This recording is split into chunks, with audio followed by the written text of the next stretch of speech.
on the other side of the world from each other, thousands of years apart, with no ships, no roads, no way to ever meet or share a single word. Two civilizations sat down and told almost the same story. In India, priests spoke of great ages, Yugas, spinning downward from golden perfection into darkness before the wheel turns again. In Mexico, the Aztec carved 5 suns into stone, 5 worlds, each one destroyed, each one replaced. Different languages, different gods, different corners of the earth. Same idea. The world ends, then it begins again. That's strange, isn't it?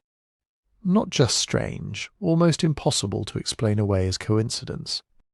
Because it's not just India and Mexico, it's Egypt whispering about a lost golden age called Tepi, the first time when gods supposedly walked among men before everything fell apart.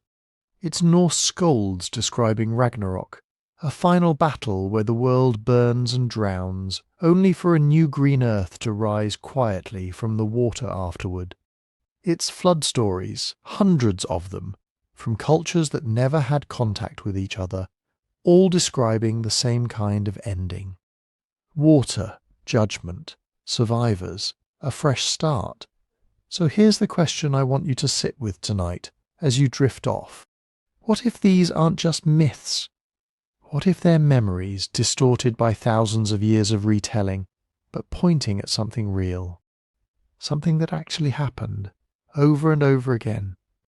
And here's the part that really gets me. If you count the cycles, the ages, the resets that show up again and again across mythology and archaeology, some researchers land on a strange number. 7 great turnings of the wheel.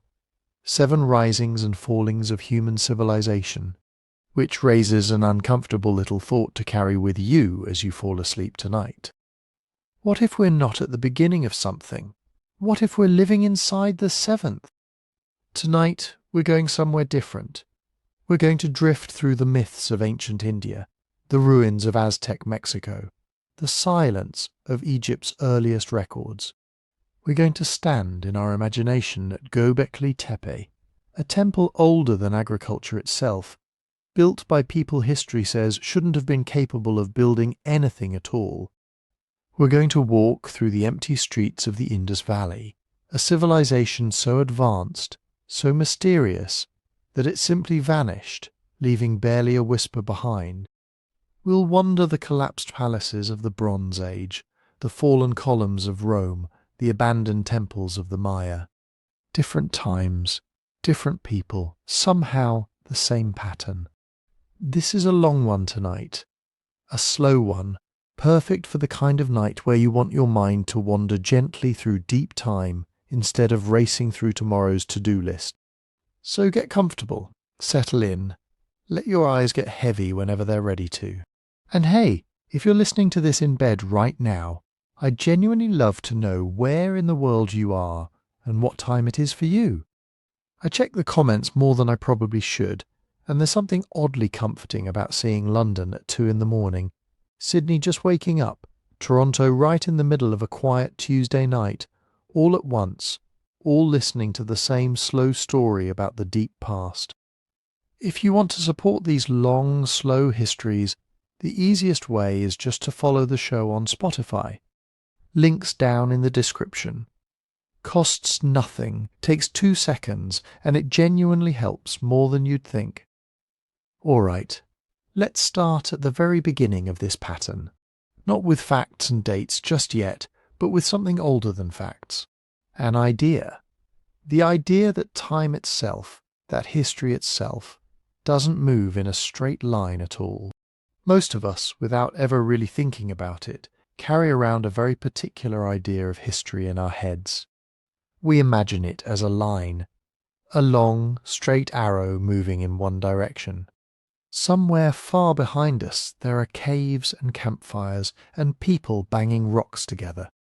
Somewhere far ahead of us there's progress, technology, maybe even the stars. And we like to believe we're somewhere in the middle of that arrow, always moving forward, always building on what came before, never really going back, That's the Western view of time. It's baked into almost everything we're taught. History as a staircase, each step higher than the last. The Stone Age gives way to the Bronze Age. The Bronze Age gives way to empires.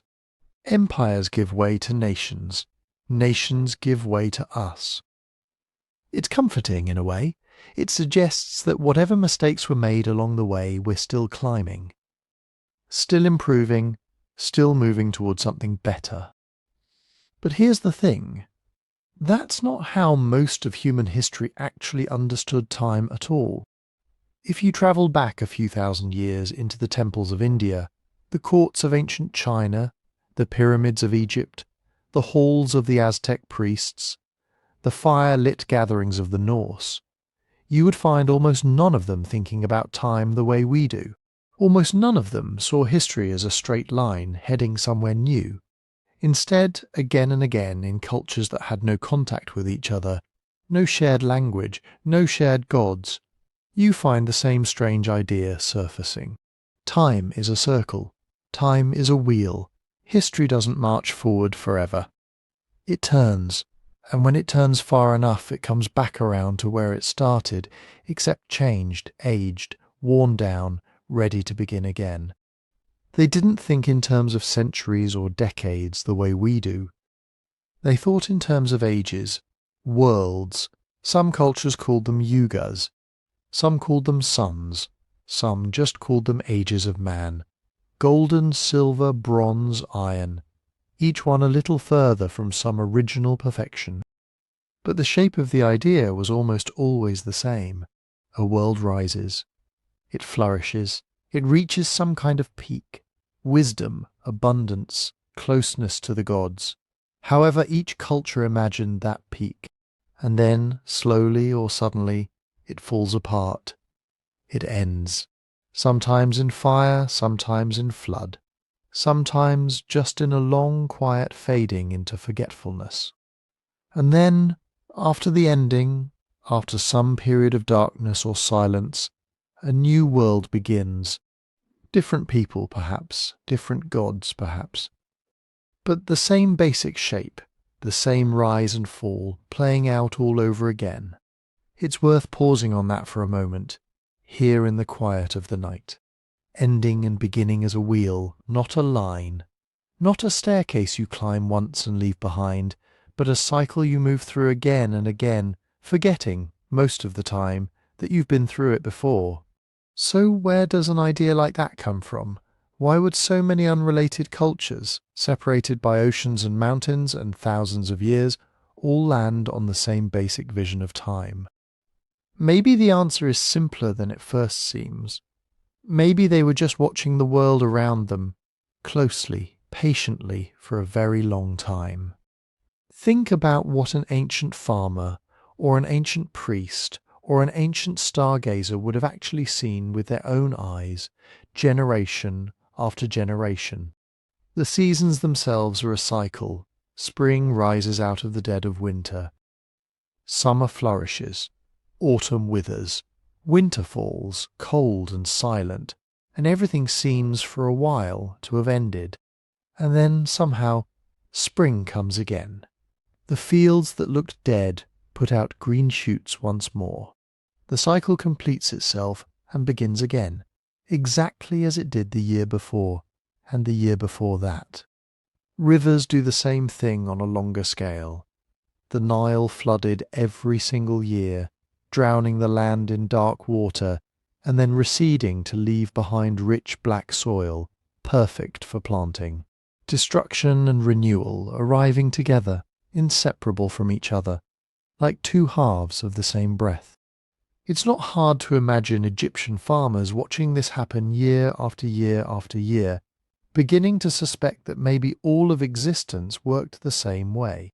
Maybe even the world itself, even civilization itself, would someday flood and recede, end and begin again, just like the river they depended on for their very lives.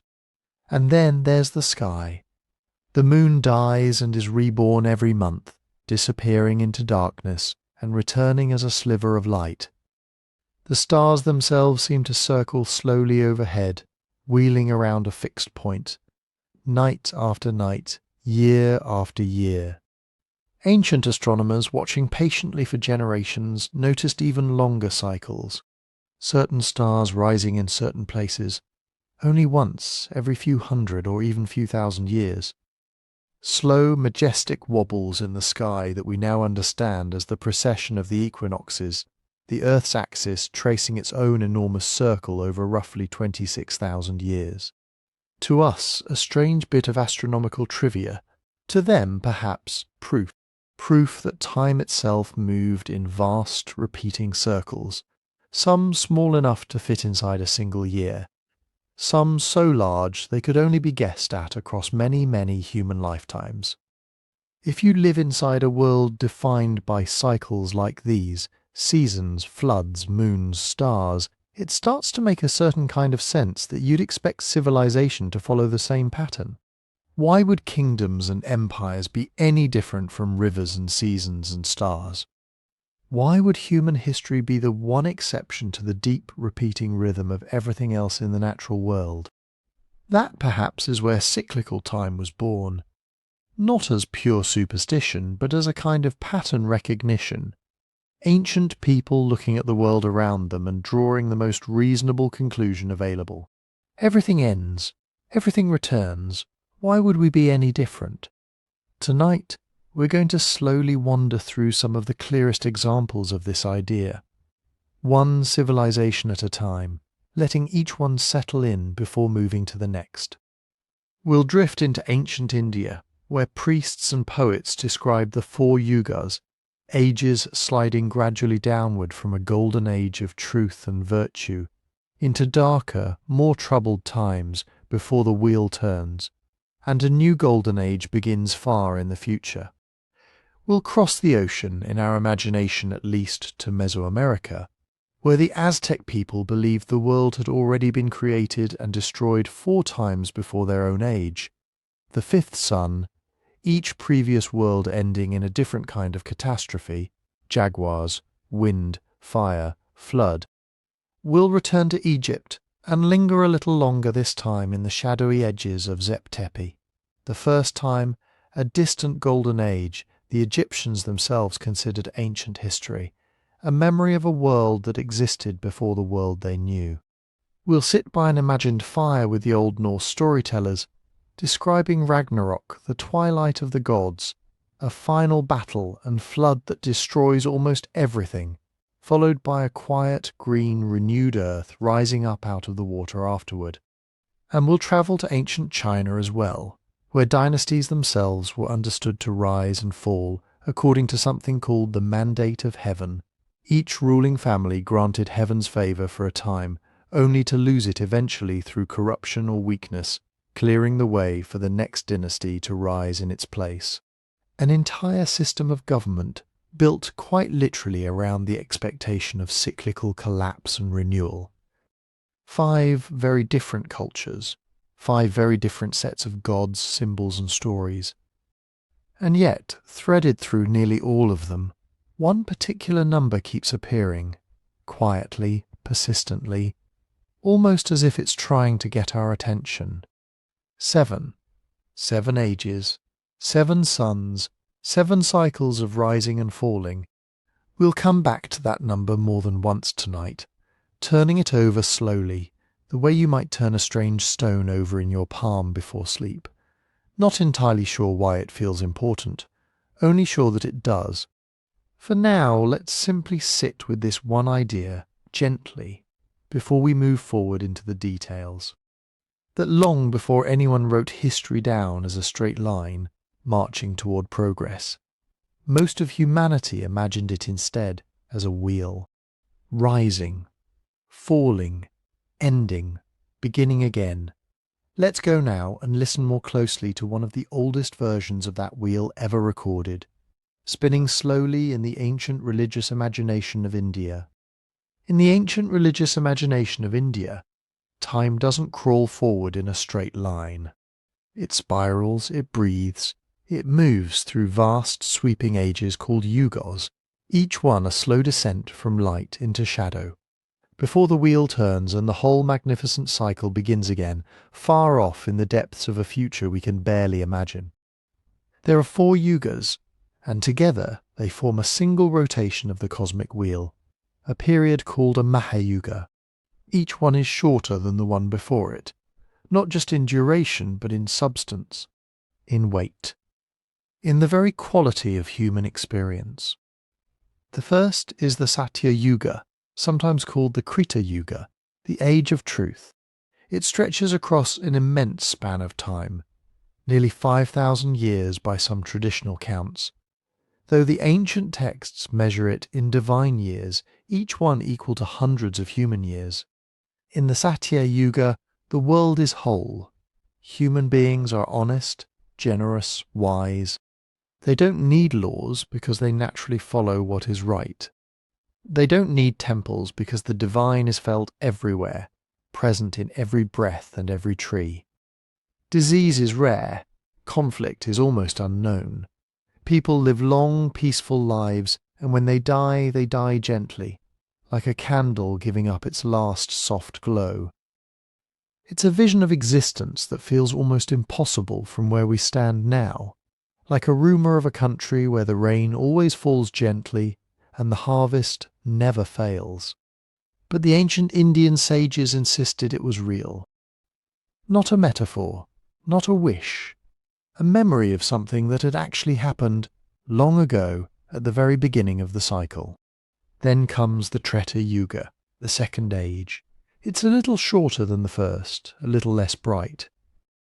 Virtue still holds, but it has begun to thin, like morning light fading as clouds gather. People are still good, most of them, but goodness requires effort now. It isn't simply the natural state of things. Rituals appear. Sacrifices. The first formalizations of what had once been effortless devotion. You start to see the faint outlines of hierarchy, some people rising, others falling, the flat, egalitarian sweetness of the Satya Yuga, giving way to the first uneven distribution of power and knowledge. It's still a good age. Heroes walk the earth. The great epics, the Ramayana, are set in the Treta Yuga, its struggles still noble, its victories still meaningful. But something has shifted.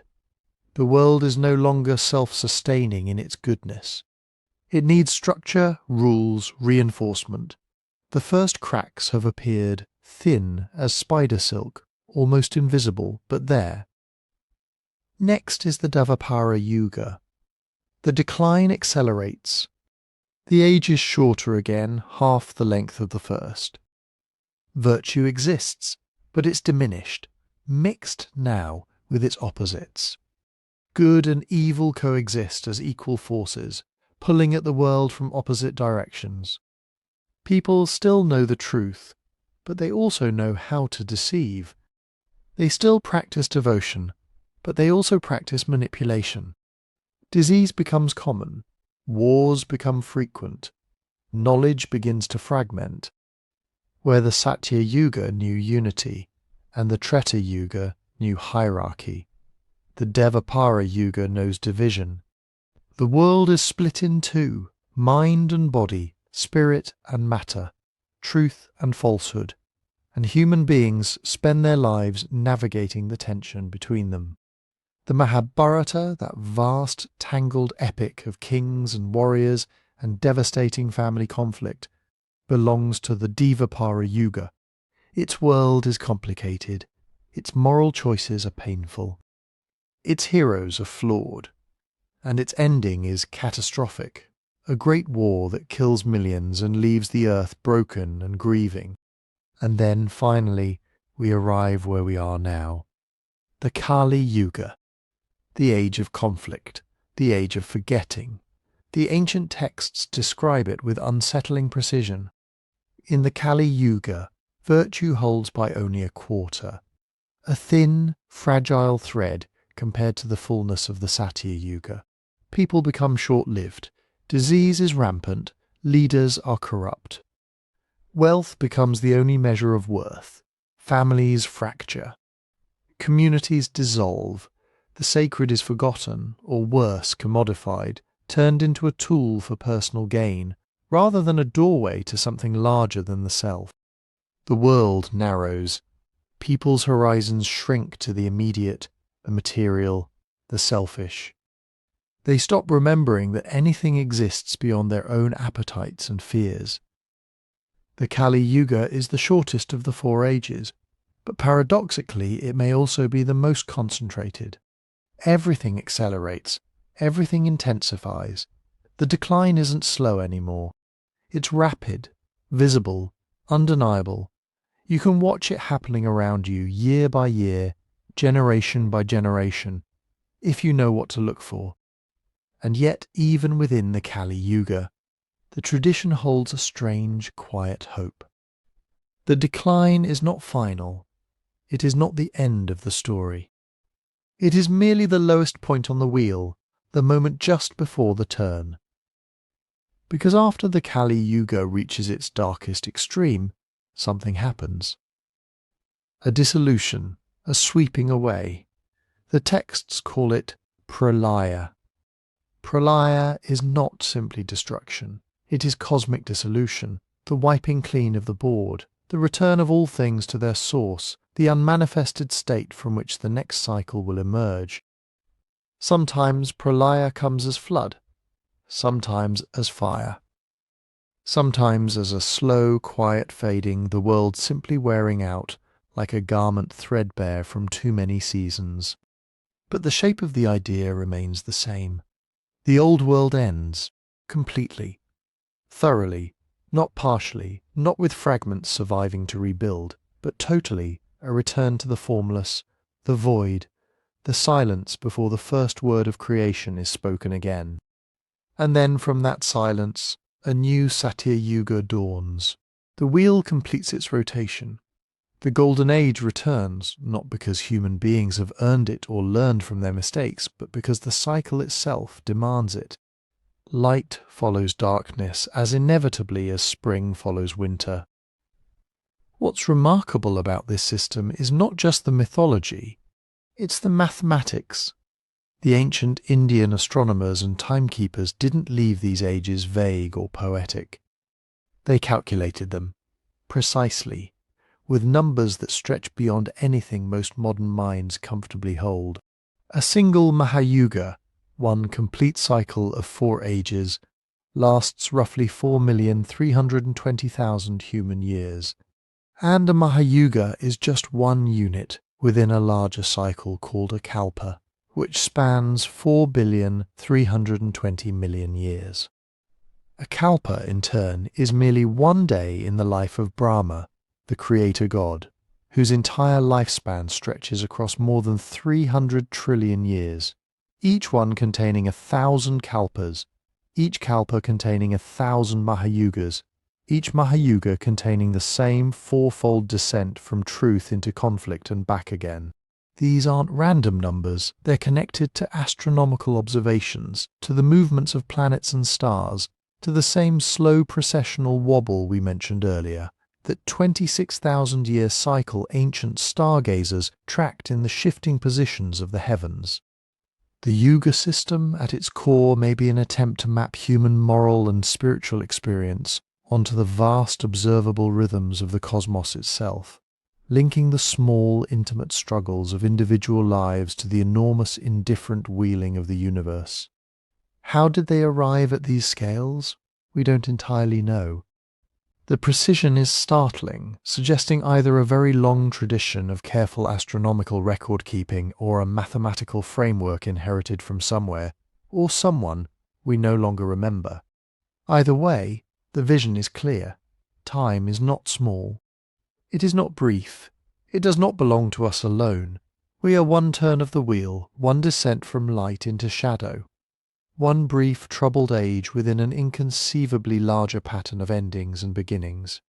And right now, according to this tradition, we are deep inside the Kali Yuga, the lowest arc, the age of forgetting, the moment just before the dissolution. It's a heavy thought to carry into the night, but the tradition also insists it's not the final thought.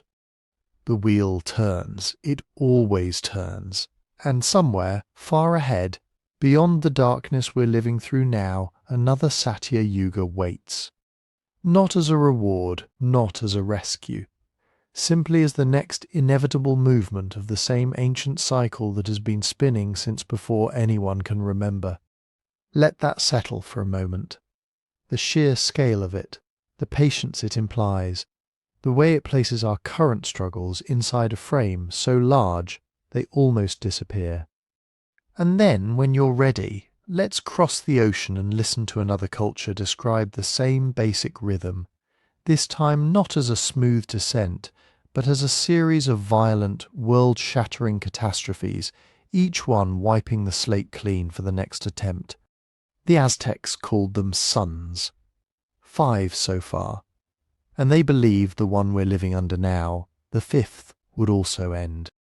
Halfway across the world, in the high valleys and volcanic peaks of ancient Mesoamerica, a different people told a different version of the same story. The Aztecs and their predecessors, the Toltecs, and the older peoples whose names have faded into the soil, didn't describe time as a smooth, slow descent from gold into iron. For them, the cycle wasn't a gentle wheel turning through the seasons of the soul. It was a series of violent, world-shattering catastrophes, each one wiping the slate entirely clean, each one demanding that existence start over from nothing. They called these ages suns, not the sun in the sky, not exactly, but eras of cosmic illumination, periods when the world existed and life could flourish under the light of a reigning sun. And according to their oldest stories, there had been 5 of these suns. We are currently living under the 5th. The one before us, and the ones before that, all ended in ruin. The first sun was called Nahui Ocelotl, the son of the earth and the jaguar. In this earliest age, the world was inhabited by a race of giants. They were huge, powerful beings who lived simply and massively, like mountains walking across the landscape. But this age could not sustain itself. Something went wrong. The stories say the giants stopped paying proper reverence to the forces that sustained them, growing arrogant, consuming without gratitude. And the universe responded. Tezcatlipoca, the smoking mirror, the god of night and sorcery, turned himself into a jaguar, a massive, terrible beast, and he devoured the giants. Every last one of them. The first sun went dark, the world ended in fangs and claws, and the earth swallowed what remained. From that destruction a second age emerged, Nahui Ehekatl, the son of wind. This time the creator gods tried again, shaping new beings, giving them life and place in the world. But again the balance could not hold. Quetzalcoatl, the feathered serpent, the god of wind and wisdom, became the dominant force of this age, and perhaps that dominance itself was the problem. Too much wind, too much motion, too much relentless, blowing force that wouldn't settle, wouldn't let roots take hold. The stories describe a great hurricane, a wind so powerful it tore everything from the earth. People, animals, trees, structures, all of it blown away, scattered, destroyed. The inhabitants of this age were transformed into monkeys, fleeing into the forests, swinging through branches, reduced to frantic, chattering survivors of a world that had simply blown apart around them. The second sun ended in a terrible, erasing gale. Then came the third sun. Nahui Quiahuitl, the son of fire rain. The world formed again. Life tried once more to establish itself, to find stability in a universe that seemed determined to strip it away. This age belonged to Tlaloc, the god of rain and lightning. But his reign did not bring the gentle water crops need. Instead, the sky opened and fire fell. Not water, not rain as we understand it, but a devastating downpour of flame, volcanic fury, celestial burning. The earth itself cracked and erupted. Mountains exploded. The air turned to ash and heat. Everything that lived on the surface was consumed. The people of this age were said to have been transformed into birds, perhaps the only creatures capable of flying above the burning, escaping the fire rain that destroyed the world below. But escape is not survival in the way the stories mean it. The world still ended. The third sun went dark in flames and destruction. The fourth sun emerged from the ashes, Nahuyat, the son of water. Chalchutlaku, the goddess of rivers and lakes, the jade-skinned lady of the flowing waters, presided over this age. And for a time, perhaps, water was life, as it always is at the beginning. But water is also destruction. The stories tell of a flood so vast, so total, that the sky itself collapsed into the sea. The heavens fell, the mountains drowned. The world became a single, endless, churning body of water, washing away every trace of what had been built, what had been grown, what had been loved. The people of this age were transformed into fish, creatures of the deep, their humanity dissolved into the very waters that destroyed their world. The fourth sun ended in a deluge, a cosmic flood that reduced everything to the featureless, formless ocean that existed before the first age began. 4 suns, 4 destructions, jaguars, wind, fire, flood, each one a complete ending, each one leaving nothing behind but the raw materials for the next attempt. The pattern is relentless. The universe creates, sustains for a time, and then annihilates. Not as punishment exactly, but as correction, as the necessary clearing that makes new creation possible. And now we live under the 5th sun, Nahui Olin, the sun of movement, the sun of earthquakes. The Aztecs believed this age would end in violent trembling, in the shaking and breaking of the ground itself, the very foundation of the world cracking and splitting apart. But unlike the previous 4 suns, the 5th sun carries a particular heavy condition. It requires sustenance. It requires sacrifice. This is where the myth shifts from cosmic chronicle to something more immediate, more desperate. The gods, according to the stories, had sacrificed themselves to create this 5th world. They had bled, they had died, they had given their own divine blood and life to make the current age possible. And because the world was born from sacrifice, it can only continue through sacrifice. The sun needs nourishment. The movement needs energy. Without the regular offering of blood, of life, of the precious vital force, the Aztecs called Chalchuatl, the water of life, the 5th sun will falter. It will weaken, and then it will end in the massive final earthquake that destroys everything forever. It's a brutal theology, but it's also a deeply ecological one. The Aztecs lived in a fragile, volatile landscape. The Valley of Mexico is surrounded by volcanoes. It sits on fault lines. It experiences earthquakes. It suffers droughts and floods and devastating seasonal shifts. The mythological destructions, jaguars devouring, winds erasing, fires raining, waters drowning, tremors shattering, map closely onto the real environmental catastrophes that shaped Mesoamerican history. Volcanic eruptions that buried entire regions in ash. Droughts that collapsed agricultural systems, floods that washed away decades of careful terraforming. Earthquakes that leveled cities. These weren't abstract fears. They were lived experiences repeated across generations, encoded in memory and story until they became the structural logic of the cosmos itself. And the Aztecs were not alone in this vision. The Maya told similar stories of creation and destruction, cycles of worlds rising and falling, each one marked by a different calamity.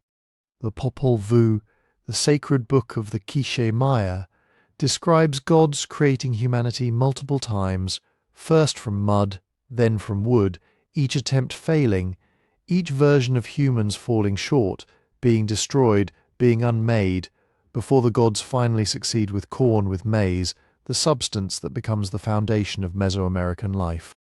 The pattern repeats across cultures, across centuries, across linguistic and geographic boundaries. Worlds end. Worlds begin. The destruction is total. The creation is uncertain, and the current age always carries the seed of its own ending, embedded in the conditions that made it possible. 5 suns, 4 endings behind us, 1 ahead, and the only thing the Aztecs believed that might delay that final earthquake, that might keep the 5th sun moving across the sky for just a little longer, is the willingness of the people living under it to give something back, to feed the light that feeds them, to acknowledge with every offering that the world they inhabit is not permanent. It is not guaranteed. It is borrowed, sustained by forces larger than human comprehension, and those forces demand recognition, demand reciprocity, demand the admission that we are not the owners of this age, merely its temporary inhabitants living on ground that could at any moment begin to shake. Across the Mediterranean, past the ruins of Mesoamerican temples, and through the heat haze of the Sahara, another ancient people kept their own memory of a time before time. The Egyptians. When we think of ancient Egypt, we think of pharaohs, of golden tombs, of pyramids rising from the desert sand. We think of a civilization that seems to spring from the earth itself, already ancient, already magnificent, already complete. But the Egyptians themselves told a different story about their own origins. They said they were not the first. They said they were inheritors. They called this earlier era Tepi, the first time, sometimes translated as the primordial time, or the age of the gods. In Egyptian mythology, Tepi was a golden age that existed before the pharaohs, before the dynasties, before the Egypt we know from hieroglyphs and monuments. It was a time when the gods themselves walked the earth, when Ra, the sun god, ruled directly from his throne, when Thoth, the god of wisdom, handed down the principles of writing, mathematics, astronomy and architecture to humanity, when Ma'at, the principle of cosmic order and justice, was not a concept to be maintained, but a natural condition of existence, woven into the fabric of reality itself. The stories describe this first time as a period of perfection. No conflict, no disorder, no struggle for survival. The gods provided everything. Knowledge flowed freely. The land was fertile beyond anything the later Egyptians would experience. Architecture was possible on a scale that later generations could barely maintain, let alone originate. It was in every sense a golden age, and then somehow it ended. The stories are vague about the specifics. There was a fall, a disruption. The gods withdrew from the earth, ascending to the heavens or descending into the underworld. Ma'at was broken, disorder entered the world, and the perfect knowledge of the first time began to fade. Fragment, decay. What remained were traces, fragments of divine wisdom preserved in temple rituals. Architectural techniques passed down without full understanding of their original principles. Astronomical knowledge embedded in myth and symbol, but no longer connected to the practical science that had produced it. The Egyptians believed their civilization was built on the remnants of something older, something greater, something that had been lost in a cataclysm so profound it had severed the connection between the gods and the human world. This idea manifested in several ways. The dynastic race theories that emerged in the early 20th century, while controversial and largely rejected by modern Egyptology, attempted to grapple with this persistent Egyptian narrative. Some researchers looking at the sudden appearance of complex monumental architecture in early dynastic Egypt wondered whether a more advanced population had arrived from somewhere else, bringing with them knowledge that the local populations had not yet developed on their own. The Egyptians themselves seem to suggest something similar in their own records, speaking of semi-divine rulers who preceded the first human pharaohs. Not gods exactly, but something in between. The Shemsu Hor, the followers of Horus. Entities who ruled for thousands of years before the historical dynasties began, preserving the knowledge of Tepi and gradually transferring it to human hands. Whether these traditions reflect the memory of an actual earlier culture, or simply represent a mythological framework for understanding the origins of complex society, the idea itself is remarkably persistent. Across Egyptian texts, across centuries of recording and retelling, the same theme appears. We did not invent this, we received this. The knowledge came from somewhere before us. And that somewhere was lost in more recent decades. This ancient narrative has intersected with certain archaeological and astronomical observations that some researchers find difficult to ignore. The Sphinx, that massive weathered guardian of the Giza Plateau, sits in a quarry hollow carved from the limestone bedrock. Its body shows patterns of erosion that some geologists have argued are inconsistent with the dry desert conditions that have prevailed in Egypt for most of the past 4,000 years. These researchers point to deep horizontal fissures and undulating erosion patterns that resemble the kind of water weathering seen on limestone in much wetter climates. They suggest that the Sphinx may have been carved during a period when the Egyptian climate was significantly wetter, perhaps during the humid phases that followed the last ice age, thousands of years before the conventional dating of the monument. There are also astronomical alignments that some researchers have linked to a much older chronology. The pyramids of Giza, when viewed in relation to the stars, show correlations with the constellation of Orion that were most precise around 10,500 BCE, a date that falls long before the rise of historical Egyptian civilization. This is not mainstream consensus, far from it. Most Egyptologists firmly reject these interpretations, placing the Sphinx and the pyramids squarely within the 4th dynasty of the Old Kingdom, around 2500 BCE, built by human hands using the techniques and resources available to that specific culture at that specific time. But the alternative theories persist, not because the evidence is overwhelming, but because they echo something deep in the Egyptian tradition itself.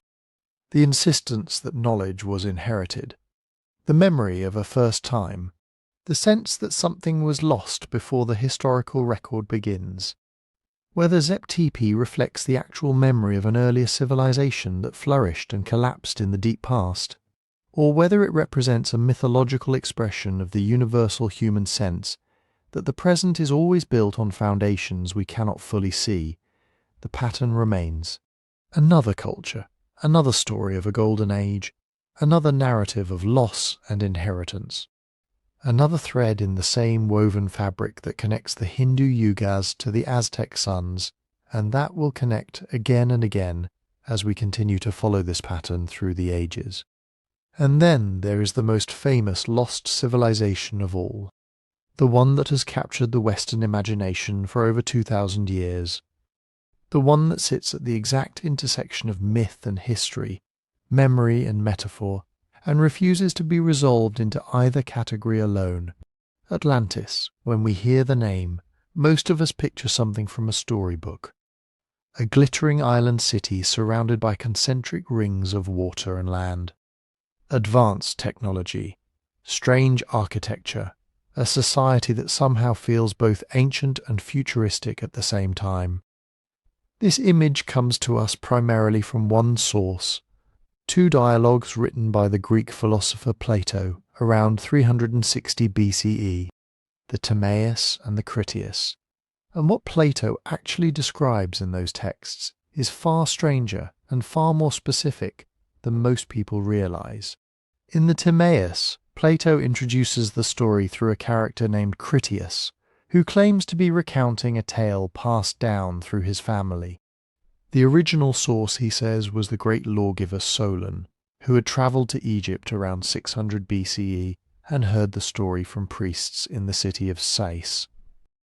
These priests told Solon that Athens had once fought a mighty power called Atlantis, an island empire located beyond the Pillars of Hercules, which we now call the Strait of Gibraltar. Atlantis, they said, had ruled over numerous other islands and parts of the surrounding continent. Its kings had conquered territory as far as Egypt and Italy. Only Athens had resisted them, Only Athens had stood against the expansion of this vast maritime empire. And then, in a single catastrophic day and night of destruction, Atlantis had vanished. Earthquakes, floods, the entire island swallowed by the sea, its warriors drowned, its civilization obliterated, leaving nothing behind but mud and shallow water where proud ships had once sailed. In the unfinished Critias dialogue, Plato provides more detail about Atlantis itself. He describes a society of extraordinary wealth and power. The island was rich in metals, including a mysterious substance called orichalcum, which sparkled like fire. The capital city was built on a low mountain surrounded by alternating rings of land and water, connected by bridges and canals. There were grand temples, elaborate harbours, docks filled with triremes, and a massive central temple to the god Poseidon, clad in silver, gold, and orichalcum. The population was enormous. The military was formidable. Everything suggested a civilization at the peak of its powers, but Plato also describes a moral arc. In the beginning, the Atlanteans were virtuous.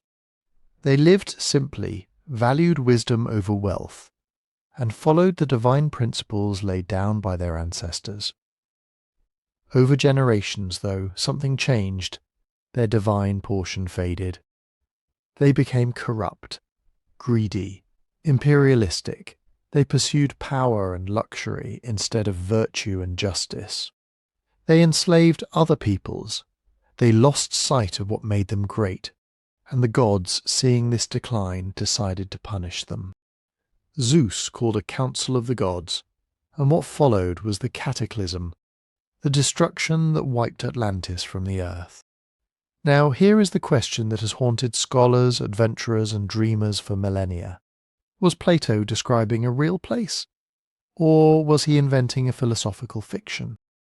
A carefully constructed allegory designed to illustrate a point about hubris, corruption, and the vulnerability of even the most powerful societies. The case for allegory is strong. Plato was a philosopher, not a historian. He frequently used invented stories to explore ideas.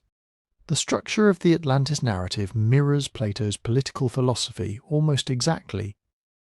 The virtuous early Atlanteans resemble his ideal republic, governed by reason and justice. The corrupt later Atlanteans represent the kind of degenerate society he criticized throughout his work. Athens, standing alone against the imperial aggressor, embodies the philosophical courage and civic virtue that Plato revered. The destruction of Atlantis serves as a dramatic warning. No civilization, no matter how advanced or powerful, is safe from catastrophe if it loses its moral foundation. But the case for historical memory is not easily dismissed. Plato insists through his characters that the story is true, that it was recorded by Egyptian priests from ancient archives, that it described events from 9,000 years before Solon's time, which would place them around 9,600 BCE, remarkably close to the end of the last ice age. The level of specific detail in the Critias, the geography, the social structure, the architectural descriptions, goes far beyond what a simple philosophical allegory would require, and the Egyptian connection resonates with something we have already encountered. A culture that claimed to possess records of ancient cataclysms. A culture that told visitors their civilization was built on the remnants of something older. If Atlantis was a real place, or at least a real memory distorted by time and retelling, where might it have been? Researchers have proposed dozens of candidate locations over the centuries. The most plausible from a geological and archaeological standpoint is the island of Santorini in the Aegean Sea. Around 1600 BCE, Santorini experienced one of the largest volcanic eruptions in human history. The explosion obliterated much of the island, created massive tsunamis that devastated coastal communities across the eastern Mediterranean, and contributed to the decline of the Minoan civilization on Crete, a sophisticated maritime culture that fits several aspects of Plato's description. The timing, however, is problematic. Plato places Atlantis 9,000 years before Solon. The Santorini eruption happened roughly 900 years before Solon, a discrepancy that some researchers attribute to a possible mistranslation between Egyptian and Greek records, or to deliberate exaggeration by Plato to make the story feel more ancient and more significant. Other proposals have placed Atlantis in the Black Sea, which may have experienced a catastrophic flooding event around 5600 BCE, when Mediterranean waters breached a natural dam and poured into a much lower freshwater lake. Some researchers have looked to the Atlantic coast of Spain and Portugal, where certain geological features resemble Plato's descriptions. Others have suggested locations as far-flung as Cuba, Antarctica, or the South China Sea. None of these candidates has produced definitive evidence. None has satisfied the full scope of Plato's account. The mystery remains open. What matters, though, what connects Atlantis to the pattern we have been tracing through the Hindu Yugas, the Aztec Suns, and the Egyptian Tepi, is not the precise location of a ruined island. It is the story itself, the narrative structure, a great civilization advanced and powerful, existing in the deep past, a period of moral decline, of hubris and overreach, and then a cataclysm, swift and devastating, that erases that civilization almost entirely, leaving only fragmented memories, distorted stories, and the persistent sense that something vast has been lost. Whether Plato was recording a genuine ancient tradition or crafting a philosophical parable, the pattern is the same.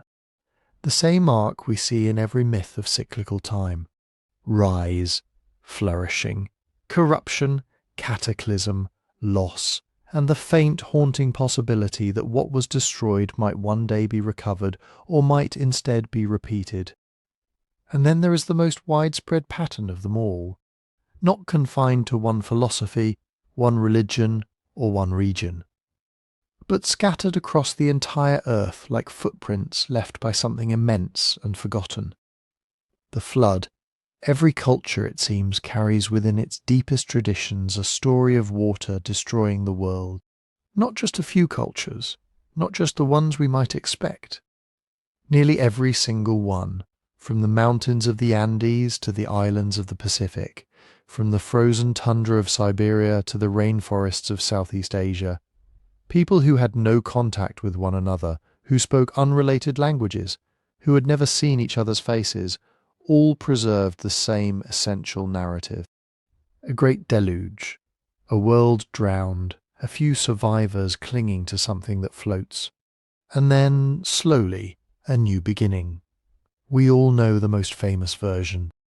Noah, warned by God that the earth had become corrupt and violent, instructed to build an ark of gopher wood, to seal it with pitch, to fill it with his family and pairs of every living creature.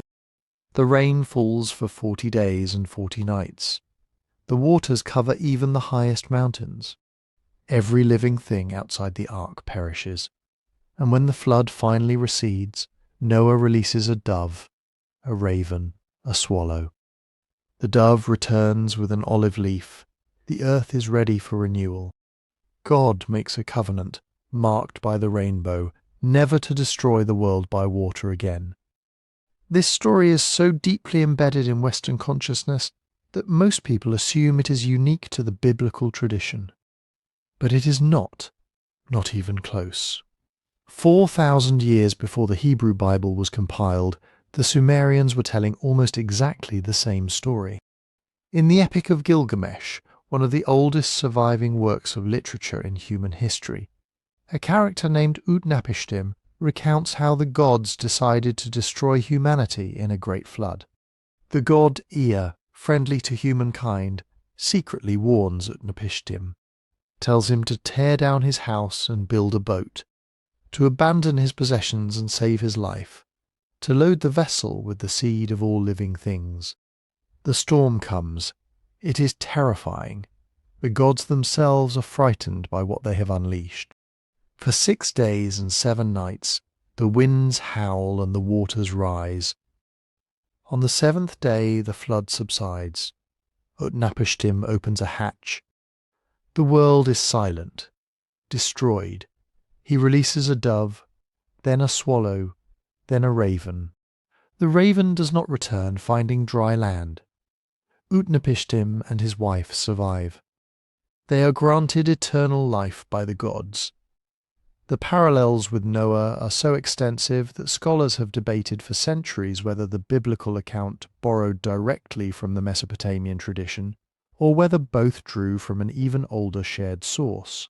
In Hindu tradition, the flood story centers on a figure named Manu. One morning, as Manu is washing his hands, a small fish appears in the water and speaks to him. The fish warns Manu that a great flood will soon destroy all creatures. It asks Manu to protect it, to raise it in a jar, then a pond, then the ocean. In return, the fish will save Manu from the coming deluge. Manu follows these instructions. When the flood arrives, the fish, now enormous, guides Manu's boat to the peak of a northern mountain. The waters recede. Manu alone survives. From him, the new race of humans descends. Notice the pattern: divine warning, a chosen survivor, a vessel, renewal after destruction. The Greeks told a similar tale. Deucalion, son of Prometheus, and his wife Pyrrha are warned that Zeus has decided to destroy the degenerate human race with a flood. They build a wooden chest, load it with provisions, and survive 9 days of torrential rain. When the waters recede, they land on Mount Parnassus. But they are alone. How will humanity be reborn? An oracle tells them to throw the bones of their mother behind them. They puzzle over this riddle until they realize that the mother is the earth, and her bones are stones. They throw stones over their shoulders. The stones Deucalion throws become men. The stones Pyrrha throws become women. Humanity is literally born again from the bones of the earth. A beautiful, strange metaphor for civilizational renewal rising from the very ground that was drowned. And these are just the most well-known versions. The Hawaiians tell of a flood that only the summit of Mauna Kea remained above water. The Algonquian peoples of North America describe a great flood sent by the Creator to cleanse a corrupted world, with a chosen man surviving on a raft with animals. The Chinese preserve stories of Gong Gong, a water god whose rebellion caused the heavens to crack and flood the earth until the goddess Nua repaired the sky. The Maori of New Zealand speak of Tangaroa, god of the sea, who once overwhelmed the land, forcing the survivors to take refuge on the peaks of their islands. The Yoruba of West Africa tell of a flood sent by the supreme god Oloran because humans had forgotten their proper duties. Over and over across cultures that had no conceivable way of sharing these narratives directly, the same elements appear. Divine displeasure, water as the instrument of destruction, a selected survivor, some kind of vessel or refuge, and a world that begins again from the few who endured.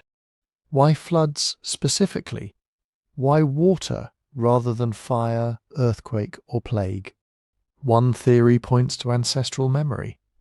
As the last ice age ended between approximately 18,000 and 8,000 years ago, sea levels rose dramatically, over 400 feet. Coastal regions that had been dry land for millennia vanished beneath advancing oceans. Massive glacial lakes, held back by ice dams, suddenly released when those dams collapsed, sending walls of water roaring across entire landscapes. These were real, catastrophic flooding events. They happened repeatedly across the globe over thousands of years. Entire populations would have witnessed their homelands disappearing beneath the waves. Survivors would have carried those memories, passing them down through oral traditions that gradually evolved into myth. Over generations, the specific details faded. The names of rivers and mountains were forgotten. The precise timelines blurred, but the core experience remained encoded in story. Water came. Water destroyed everything. A few of us survived. We started again, but there may be something deeper at work as well. Water is the most primal element in human experience. We emerge from it in birth. We depend on it constantly for survival. It sustains us, cleanses us, carries us, and it can drown us, sweep away everything we have built, reduce the works of generations to mud and debris in a matter of hours. Perhaps flood myths endure not just because they preserve memories of real catastrophes, but because they capture something essential about the relationship between civilization and vulnerability. Any society, no matter how sophisticated, no matter how confident in its permanence, can be overwhelmed by forces beyond its control. Floods are the most literal expression of that truth. They are the most visual, the most visceral. They remind us that the ground beneath our feet is not as solid as we believe, that the boundaries between land and sea, between safety and destruction, between the world we know and a world we cannot recognize, are far more fragile than we care to admit. And so these stories persist, not as primitive misunderstandings of natural events, but as enduring recognitions of a fundamental pattern. Civilizations rise, they flourish, they grow confident, sometimes arrogant, sometimes corrupt, and then sometimes slowly and sometimes in a single devastating moment, they are overtaken. By water, by fire, by drought, by invasion, by their own internal contradictions. The specific agent of destruction varies. The structure of the story does not. And then, roughly 12,900 years ago, the Earth did something that, on the surface, seems almost impossible.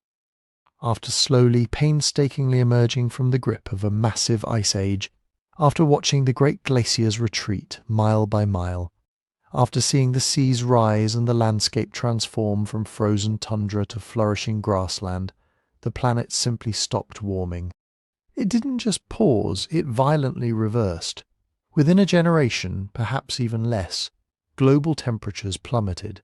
The warmth that had been steadily spreading across the northern hemisphere vanished, replaced by a cold so sudden and so severe that it felt as if someone had thrown a switch.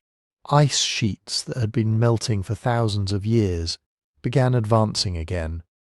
Glaciers crept back down mountain valleys. Forests that had just established themselves died and were replaced by barren, frozen steppe. This period of abrupt, deep freezing is known as the Younger Dryas. It lasted for roughly 1,000 years, a brief, brutal relapse into Ice Age conditions, sandwiched between two longer phases of warming. To the people living through it, it must have seemed as though the world itself had broken some fundamental promise. The long winter was supposed to be over. Spring had arrived. And then, without warning, spring was stolen. What caused this sudden reversal? That question has become one of the most debated puzzles in modern science. For years, the leading explanation pointed to complex changes in ocean circulation. As the great ice sheets of North America melted, they released enormous volumes of cold, fresh water into the Atlantic. This freshwater flood may have disrupted the delicate conveyor belt of ocean currents that carries warm water from the tropics toward the north, essentially shutting down the heating system that had been keeping the northern hemisphere warm. It is a plausible mechanism, supported by considerable evidence. But in recent decades, another hypothesis has emerged, one that is more dramatic, more controversial, and, if true, more unsettling. The comet impact hypothesis. The idea is this: around 12,900 years ago, a large object from space, perhaps a comet or a swarm of comet fragments, struck the Earth, not in one single location, but possibly in multiple pieces, scattered across the northern hemisphere. The evidence for this is still being assembled and vigorously debated. Researchers have found unusual concentrations of microscopic materials in sediment layers dating to the start of the Younger Dryas, tiny spheres of glass and metal that form under extreme heat. elevated levels of certain elements that are rare on Earth, but common in extraterrestrial objects. Traces of platinum and iridium, signatures that often indicate something from space collided with our planet. There are also suggestive geological features, large, unusual depressions in the landscape that some researchers interpret as impact scars. It is important to emphasize here, this hypothesis is not settled fact. Many scientists strongly disagree with the impact interpretation. They argue that the unusual materials could have been produced by terrestrial processes, like intense wildfires or volcanic activity. They point to the absence of a clear, undeniable crater of the right age and size. The debate is ongoing, sometimes heated, and far from resolved. But the possibility remains. Something immense and violent may have struck the Earth at the precise moment.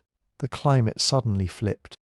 If such an impact did occur, the consequences would have been devastating on a scale that is difficult to imagine. The initial collision alone would have unleashed shockwaves, massive fires, and immense quantities of dust and debris thrown high into the atmosphere. This debris would have spread across the sky, blocking sunlight, dropping temperatures, and disrupting weather patterns globally. The effect would have been similar to the aftermath of a massive volcanic eruption, but magnified. Agriculture, or whatever early forms of plant cultivation humans were developing at that time, would have collapsed. Animal populations would have been decimated, and the human communities that had been thriving in the newly warmed world would have faced sudden, existential crisis. This is where the connection to lost civilization legends becomes intriguing. The time frame of the Younger Dryas coincides precisely with the era that some researchers have pointed to as a possible moment for a forgotten advanced culture. A civilization that might have been developing along the coasts or in the fertile river valleys of the late Ice Age world. A culture sophisticated enough to leave traces in myth, but perhaps not extensive enough to leave unambiguous traces in the archaeological record we have currently uncovered. If such a culture existed, the Younger Dryas, whether triggered by an impact or by ocean circulation changes, would have been precisely the kind of cataclysm capable of erasing it. Rising seas before the event had already swallowed coastal settlements. The sudden cold and drought that followed would have devastated anything that survived the initial inundation. Remnants of such a society, if they existed at all, might now lie beneath hundreds of feet of ocean water, buried under glacial sediment or simply eroded away by the 1,000 years of harsh climate that followed. We must be careful here. This is speculation, a hypothesis built on circumstantial timing and mythological echoes, not on confirmed archaeological discovery. No lost civilization of the Younger Dryas era has been definitively found. The only scientifically verified human cultures from this period are the hunter-gatherer groups whose scattered tools and campsites we have painstakingly uncovered. But the timing remains suggestive, a sudden global catastrophe at exactly the moment when some traditions suggest a previous age ended. A cataclysm severe enough to wipe the slate nearly clean, to force whatever human societies existed at the time to start over, almost from scratch. And then there is Göbekli Tepe, a place that seems to exist outside of time, or at least outside of the timeline we thought we knew. Picture a hill in southeastern Turkey, an unremarkable rise in the landscape that locals had walked across for generations, never suspecting what lay beneath. In the mid-1990s, archaeologists began digging, and what they uncovered did not fit anywhere in the established story of human progress. It still doesn't. Göbekli Tepe is a monumental complex of carved stone circles, massive T-shaped pillars arranged in deliberate geometric patterns, some weighing over 10 tons. These pillars are decorated with intricate carvings of animals. Lions, foxes, snakes, scorpions, vultures, figures that seem to emerge from the rock with a sophistication and artistic confidence that should not exist at this date. because Göbekli Tepe was built roughly 11,600 years ago. That makes it older than Stonehenge by about 6,000 years. Older than the first known cities. Older than pottery. And here is the detail that truly strains the conventional understanding. It is older than agriculture. For generations, the standard narrative has been clear. Humans first learned to farm. The domestication of wheat and barley created surplus food, which allowed populations to settle in one place, which eventually led to the development of specialized labor, social hierarchies, and the free time necessary to build monuments and temples. Agriculture came first, civilization followed. Monumental architecture was the result of settled, abundant life. But Göbekli Tepe reverses this logic entirely. Whoever built this place was still hunter-gatherers. They had no permanent villages, no domesticated crops, no stored grain surpluses to feed a labor force. And yet they organized themselves to quarry, transport, carve, and erect massive stone pillars in carefully designed arrangements. They coordinated the labor of what must have been hundreds of people over extended periods of time. And then, after building something unprecedented, they apparently walked away. The site's most puzzling feature may not be its construction, but its destruction. Or rather, its deliberate burial. Sometime before 10,000 years ago, the people who used Göbekli Tepe carefully, methodically filled in the stone circles with dirt and debris. They didn't simply abandon the site to the slow accumulation of natural sediment. They intentionally buried it. Pillar by pillar, circle by circle, they covered their own creation, sealing it under tons of fill. Why would any community invest such enormous effort to build a monumental complex and then invest equally enormous effort to hide it? The theories vary. Some researchers suggest the burial was a ritual act, a way of formally closing a sacred space that had completed its purpose. Perhaps the circles were meant to be temporary, each generation building and then consecrating its own monument before moving on. Others have proposed that the burial was defensive, that the people of Göbekli Tepe knew something was coming, a period of hardship or instability, and they deliberately protected their most important cultural site by covering it, ensuring it would survive whatever crisis lay ahead. If the Younger Dryas and its sudden devastating cold were still fresh in cultural memory, or if later climate disruptions threatened the region, sealing a sacred site beneath the earth might have seemed like the only way to preserve it against a world that could turn hostile without warning. There is another possibility, one that reaches deeper into the question of lost knowledge.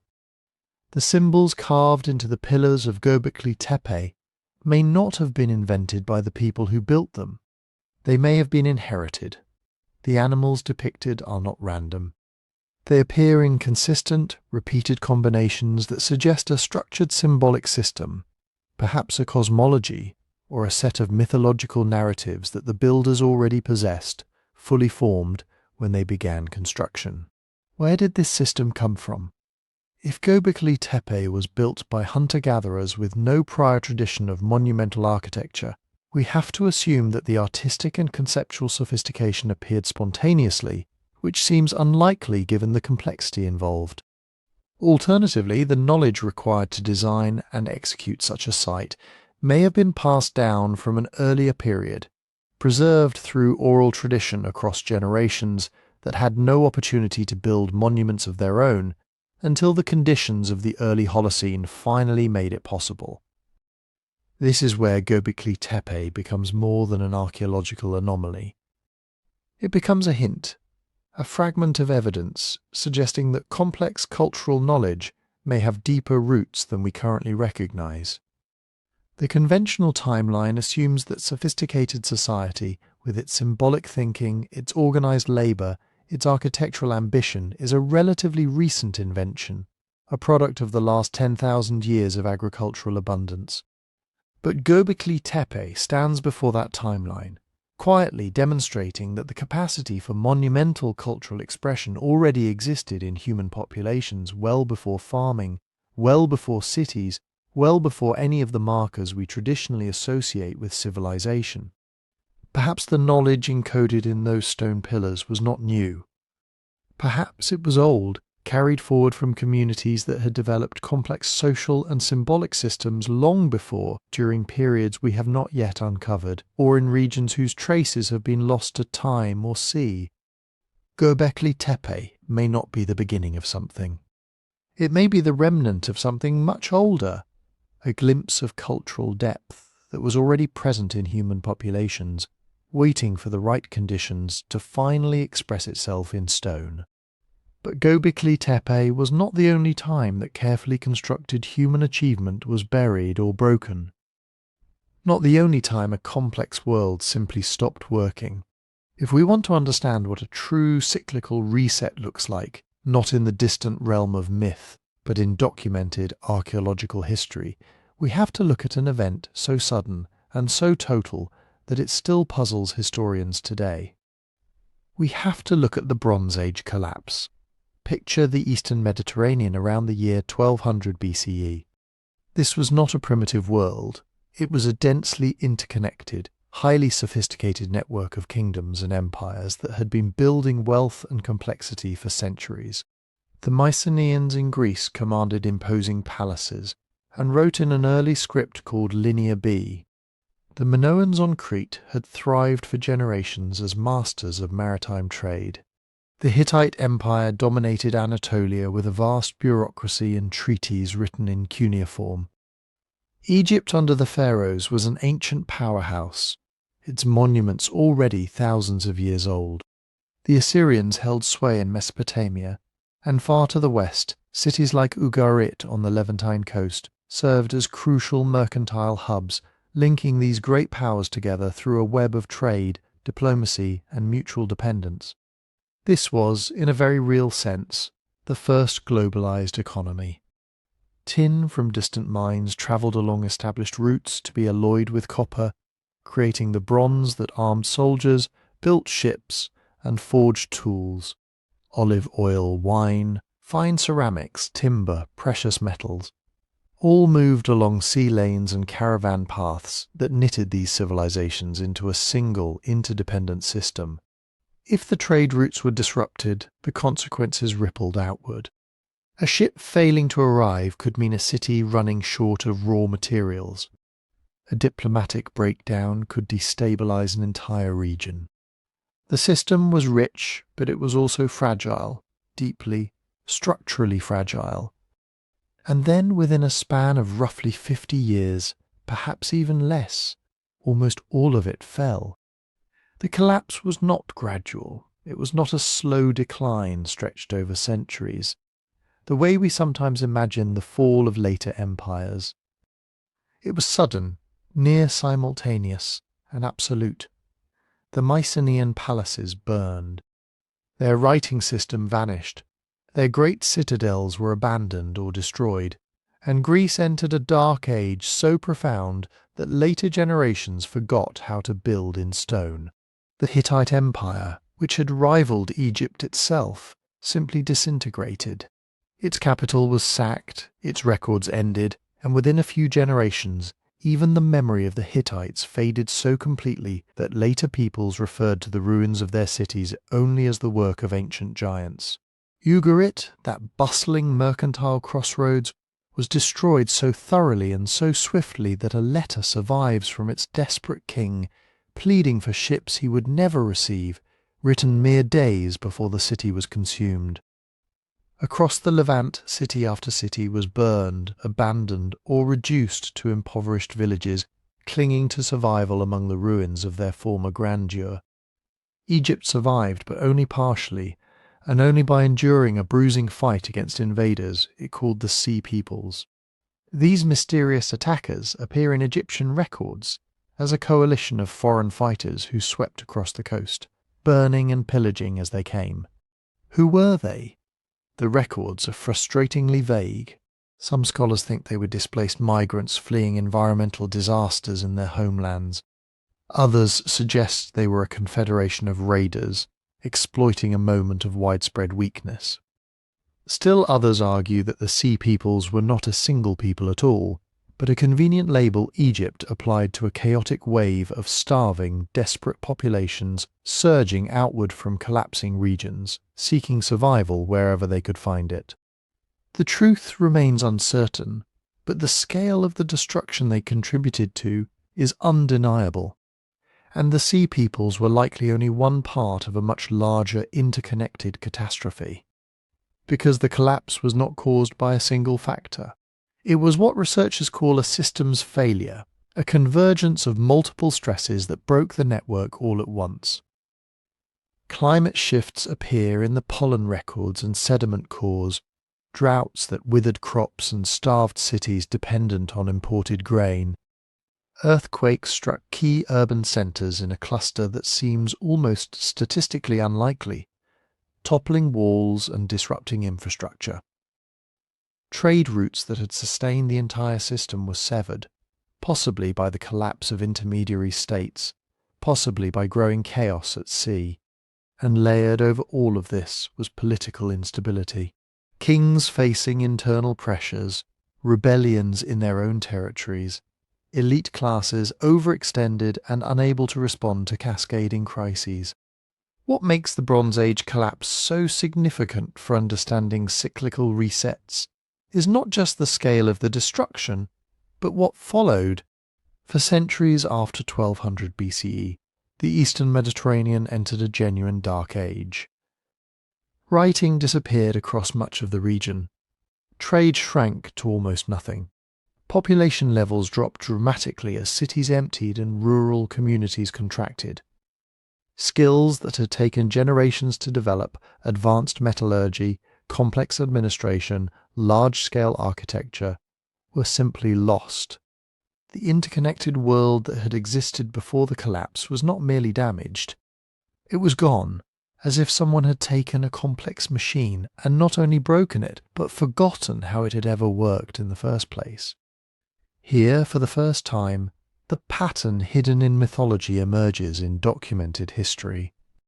A complex civilization rises, builds elaborate interconnected systems, becomes rich and powerful, and then falls, not slowly, not over centuries of gentle decline, but rapidly, comprehensively, almost simultaneously across an entire region. And the aftermath is not a quick rebuilding. It is a long, quiet emptiness. A period during which knowledge evaporates, connections dissolve, and the descendants of the survivors find themselves living among ruins they no longer understand, slowly, painstakingly reinventing what their ancestors already knew. The Bronze Age collapse is not a myth. It is not a symbolic story of cosmic cycles. It is archaeology. It is documented in burnt layers, in abruptly ending administrative records, in sediment cores showing drought, in the silent centuries that followed, and it raises a question that sits at the very centre of this inquiry. If a civilization as sophisticated and interconnected as the late Bronze Age world could collapse so thoroughly, so quickly, and leave so little behind for so long afterward, then how many other collapses might we have missed? How many times might the same pattern have played out, in periods where the evidence was buried, eroded, or simply never written down in the first place?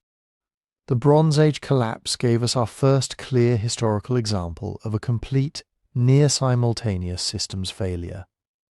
But it was not the last time a complex, interconnected world simply stopped working. Not the last time a civilization's intricate machinery ground to a halt, and the knowledge that sustained it began to evaporate. If we want to see how this pattern operates on an even grander scale, across a wider geography, over a longer timeline, we have to look at the slow, grinding dissolution of the Western Roman Empire. Because Rome did not fall in a single dramatic moment. There was no day when the last emperor simply locked the gates and walked away. Instead, the decline stretched across centuries, a gradual unravelling that contemporary observers watched with a helpless, creeping dread.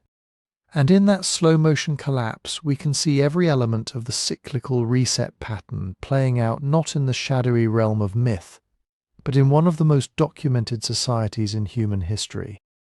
Start with the internal pressures. By the 3rd and 4th centuries, Rome was staggering under the weight of its own vastness. Political corruption had become endemic. Emperors were assassinated with startling regularity, replaced by rivals who often paid their soldiers in debased currency, minting coins with less and less silver until the money was nearly worthless. The bureaucracy that had once managed a continent-spanning empire grew bloated and parasitic, consuming resources it could no longer generate. Economic strain deepened year by year.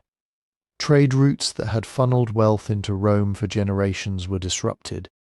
The agricultural base eroded as soil was exhausted by overcultivation, and small farmers were squeezed by tax demands that pushed them into dependency on wealthy landowners who consolidated vast estates and hoarded resources. And then there was overexpansion. Rome had grown beyond what its administrative structures could effectively govern. The empire stretched from Britain to Mesopotamia, a circumference so enormous that moving armies, issuing orders, or responding to local crises took months, sometimes years. The frontiers required constant military presence, draining manpower and treasure that the interior could barely replenish.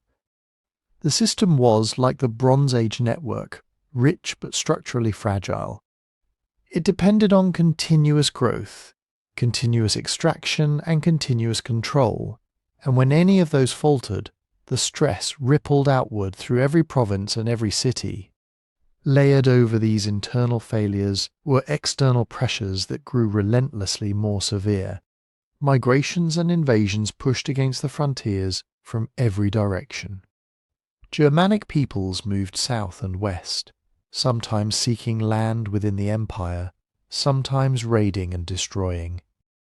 The Huns swept out of the east, displacing other populations and driving them into Roman territory in waves that the empire's strained resources could not absorb.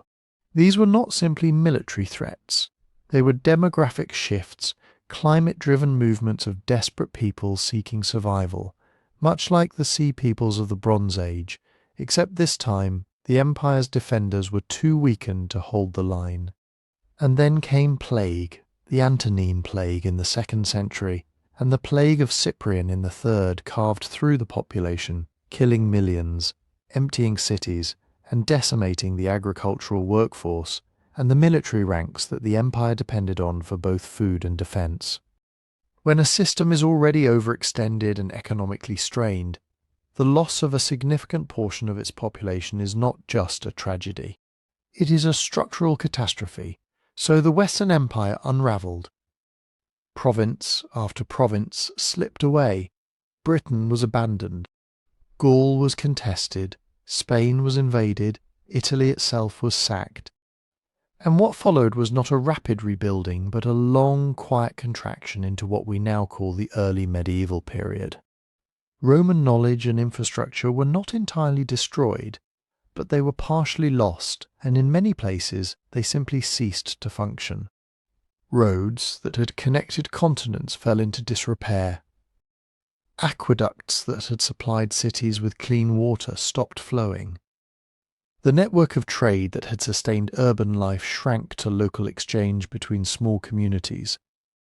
Writing survived in monasteries and church institutions, but the administrative literacy that had managed tax systems, legal codes, and engineering projects became rare, then almost non-existent in many regions.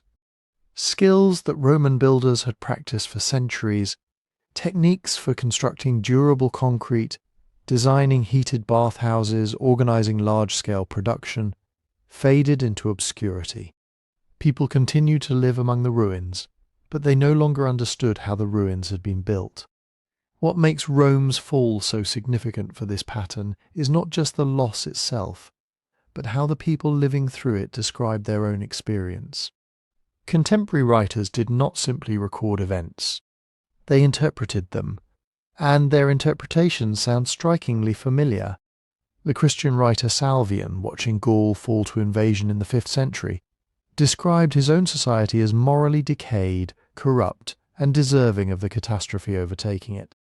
He saw the invaders as harsh but morally cleaner than the Romans they were replacing.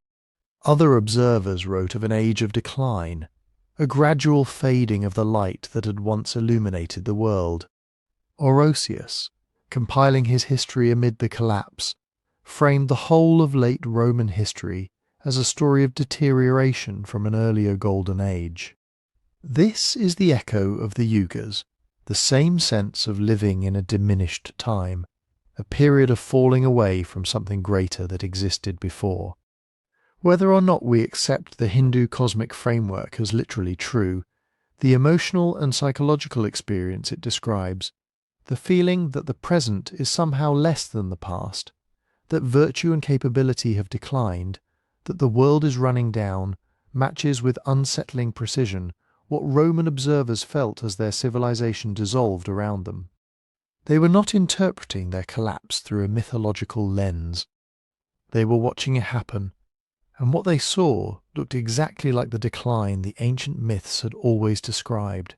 And then there is the Maya. If Rome's dissolution was a slow, grinding, unravelling stretched across centuries, the collapse of the classic Maya city-states was something different, something more sudden, more absolute. And in its suddenness, we find the same pattern repeating, but compressed, accelerated, playing out with an eerie swiftness that still haunts the jungles of Mesoamerica. For centuries, the Maya built something extraordinary. Across the lowlands of what we now call Guatemala, Belize, and Mexico, dozens of city-states rose to prominence, each one a dense, towering landscape of stone pyramids, sprawling plazas, and ornate palaces.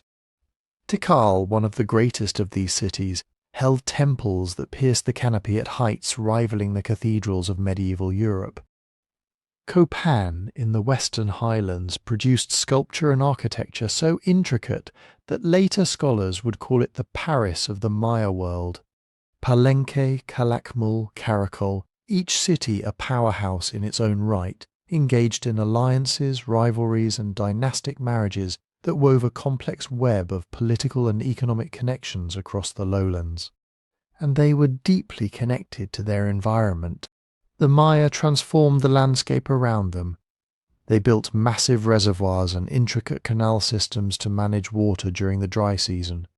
They terraced hillsides to prevent erosion. They cultivated diverse agricultural systems, relying on maize, beans, squash, and a sophisticated form of managed forest gardening that provided additional food and resources. Their population grew and grew. Some estimates suggest the central lowlands may have supported millions of people, a density that required careful, constant management of every available resource. But by the late 8th century, something began to shift. The inscriptions on Maya stelae, those towering stone monuments that recorded the deeds of kings and the cycles of time, started to change. The texts grew shorter. The grandiose boasts of divine rulers gave way to simpler, more desperate records. Monument construction slowed, then stopped entirely in some cities. The long count calendar, that meticulous tracking of days and kins and back-tunes that had defined Maya timekeeping for centuries, simply ceased to be carved into stone in many places. The silence that followed is one of the most puzzling in all of archaeology. Because what came next was not just decline, it was abandonment. Starting around the year 800 and accelerating through the 9th century, one city after another was simply left behind. Tikal, that towering urban centre with its reservoirs and temples, fell silent. Its great plazas emptied, its palaces were no longer maintained. Copan saw its last recorded ruler in the early 9th century, and then nothing. No more inscriptions, no more construction. The population shrank and eventually drifted away, leaving the elaborate architecture to be swallowed by the creeping forest. The scale of this abandonment is staggering. Across the southern lowlands, an entire network of cities, some of them among the most sophisticated urban centres in the pre-modern world, was effectively depopulated within a span of perhaps 100 to 200 years. The northern lowlands saw a different pattern, some cities like Chichen Itza continuing for a while before eventually fading as well, but in the heartland, the collapse was comprehensive. The jungle moved back in, roots cracked through paved courtyards, canopies closed over pyramids that had once been visible for miles. When European explorers finally reached these sites centuries later, they found cities that looked like they had been swallowed whole by the forest, as if the land itself had reclaimed them. What caused this? The question has driven decades of research and debate, and the answers, like the answers for the Bronze Age and for Rome, point to a convergence of factors rather than a single catastrophic event. Drought appears to have been central. Paleoclimate data from lake sediments and cave deposits in the Maya region suggest a series of severe, prolonged dry periods hitting the lowlands during the 8th and 9th centuries, exactly when the collapse accelerates. For a civilization that depended on careful water management and consistent agricultural yields to support millions, extended drought was not merely inconvenient. It was existential. But drought alone does not explain the speed and completeness of the collapse. Other factors were compounding the environmental strain. Overpopulation had pushed the agricultural system to its limits. The same intensive land management that had allowed the Maya to flourish may have degraded the soil over time, reducing its capacity to absorb shocks. Elite competition added another layer of stress. Maya city-states were perpetually entangled in rivalries and warfare, and as resources grew scarcer, that warfare likely intensified. Kings who had once competed through monument building and ritual display may have turned to more direct, more destructive forms of conflict, raiding each other's agricultural surpluses, disrupting trade networks, and undermining the cooperative systems that had sustained the region during easier times. And so the pattern emerges again, the same convergence we saw in the Bronze Age, the same cascade we watched in Rome. Environmental strain undermines the agricultural foundation. Overextension and overpopulation push the system past its capacity to adapt. Elite overreach and social instability prevent the coordinated response that might have mitigated the crisis. And then, one connection after another fails. The trade networks fragment. The political structures lose legitimacy. The knowledge systems, the writing, the calendar, the engineering stop being maintained because the social framework that sustained them has collapsed. What makes the Maya collapse particularly haunting is the physical evidence of that abandonment. You can walk through Tikal today and see the sheer scale of what was built, and then see how completely it was left behind. The temples did not gradually fall into disuse over millennia. They were vacated, the people walked away, and in that walking away we see the same quiet vanishing that would characterize another lost civilization, one we have barely begun to understand. And in that walking away we see the same quiet vanishing that would characterize another lost civilization, one we have barely begun to understand, because while the Maya walked away from their cities as a crisis bore down upon them, there is another great urban culture whose ending was even more silent, even more gradual, even more puzzling. A civilization that did not fall in fire or war or dramatic conquest. A civilization that simply faded like a sound dissipating across a vast empty plain until there was nothing left to hear. This was the Indus Valley civilization, and to understand its disappearance, we first have to grasp the astonishing scale of what it achieved. Flourishing over 4,000 years ago in what is now Pakistan and Western India, the Indus people built something that still challenges our assumptions about what ancient societies were capable of. They did not build towering pyramids to glorify kings.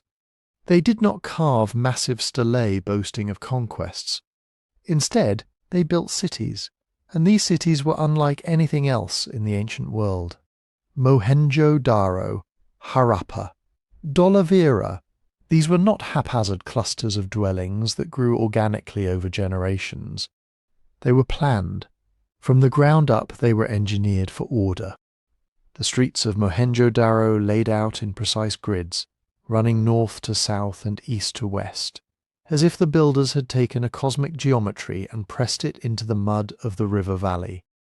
The homes, sturdy structures of baked brick, featured interior courtyards for privacy and ventilation, sophisticated drainage systems that carried wastewater away through covered channels, and even what appear to be private bathing areas and toilets. This was urban sanitation on a scale that parts of the modern world still struggle to achieve. The Indus people mastered water, great baths, perhaps for ritual purification, perhaps simply for public well-being, stood at the centre of their cities, lined with tight-fitting bricks and sealed with bitumen to prevent leakage.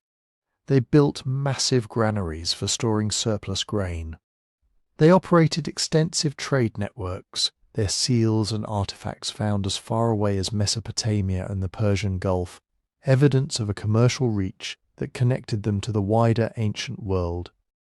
They developed a system of weights and measures, so standardized that a merchant in one city could trust the units of a merchant in another, hundreds of miles distant.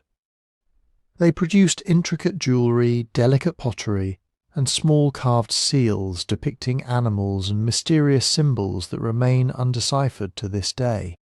Their writing, that elegant script of pictograms and abstract marks, has never been conclusively translated. We have thousands of inscriptions, but no Rosetta Stone. The voices of the Indus people remain locked away, a quiet archive that we can see but cannot yet read. And then, sometime around 1900 BCE, the lights began to go out. Not all at once, not in a single catastrophic fire or a dramatic invasion. The cities did not burn. The walls were not breached by conquering armies. There is no evidence of mass violence, no mass graves suggesting sudden plague, no layers of ash indicating wholesale destruction. Instead, the material record shows a slow, quiet diminishing. The standardized bricks give way to simpler constructions. The carefully maintained drainage systems fall into disrepair. The intricate seals and long inscriptions disappear, replaced by cruder marks or nothing at all. The great urban centres shrink. Trade with Mesopotamia fades. The population disperses, moving away from the old cities into smaller, more rural settlements in the east and south. What happened? The theories point, once again, to a convergence of slow pressures rather than a single dramatic blow. The river systems that had sustained the Indus cities may have shifted. The mighty Sarasvati, referenced in later texts as a great waterway, appears to have dried up or changed course as tectonic activity and climatic shifts altered the hydrology of the region. The Indus itself may have flooded unpredictably or shifted its channels, undermining the agricultural stability that fed those vast urban populations. Climate change likely played a role. Paleoclimate data suggests a period of increasing aridity around the time of the decline, a weakening of the monsoon patterns that had made the valley so productive. Trade disruption compounded the problem. As Mesopotamian societies underwent their own upheavals, the commercial networks that had connected the Indus to broader economic systems may have fragmented, cutting off exchange and resources. But what is most striking is the absence of war. The Indus people appear to have been remarkably peaceful. Their cities have no obvious defensive fortifications designed for large-scale assault. Their art depicts no battle scenes, no triumphant warriors, no captured enemies. The weapons found at Indus sites are few and small, more suitable for personal defense or hunting than for organized combat. When this civilization ended, it did not end in the clash of armies. It ended in silence, and that silence suggests something profound about the nature of resets. We are accustomed to imagining collapse as dramatic, as violent, as a sudden shattering of what once stood strong. The Bronze Age palaces burned. The Maya cities were swallowed by jungle as crisis closed in. Rome's monuments crumbled over centuries of war and neglect. But the Indus Valley shows us that collapse can be quiet. It can be a slow fading, a gradual dispersal, a gentle unwinding of the connections that once held everything together. People do not always flee catastrophe. Sometimes they simply drift away, seeking more reliable water, more fertile soil, more stable conditions elsewhere, until the old centres empty out, and the old knowledge stops being passed on, and the old ways become relics buried beneath the silt of a shifting river. A quiet collapse is, in some ways, more unsettling than a dramatic one. There is no single moment to point to, no obvious villain or disaster to blame. There is only a slow accumulation of small failures, each one manageable on its own, but together, over generations, enough to unmake an entire way of life.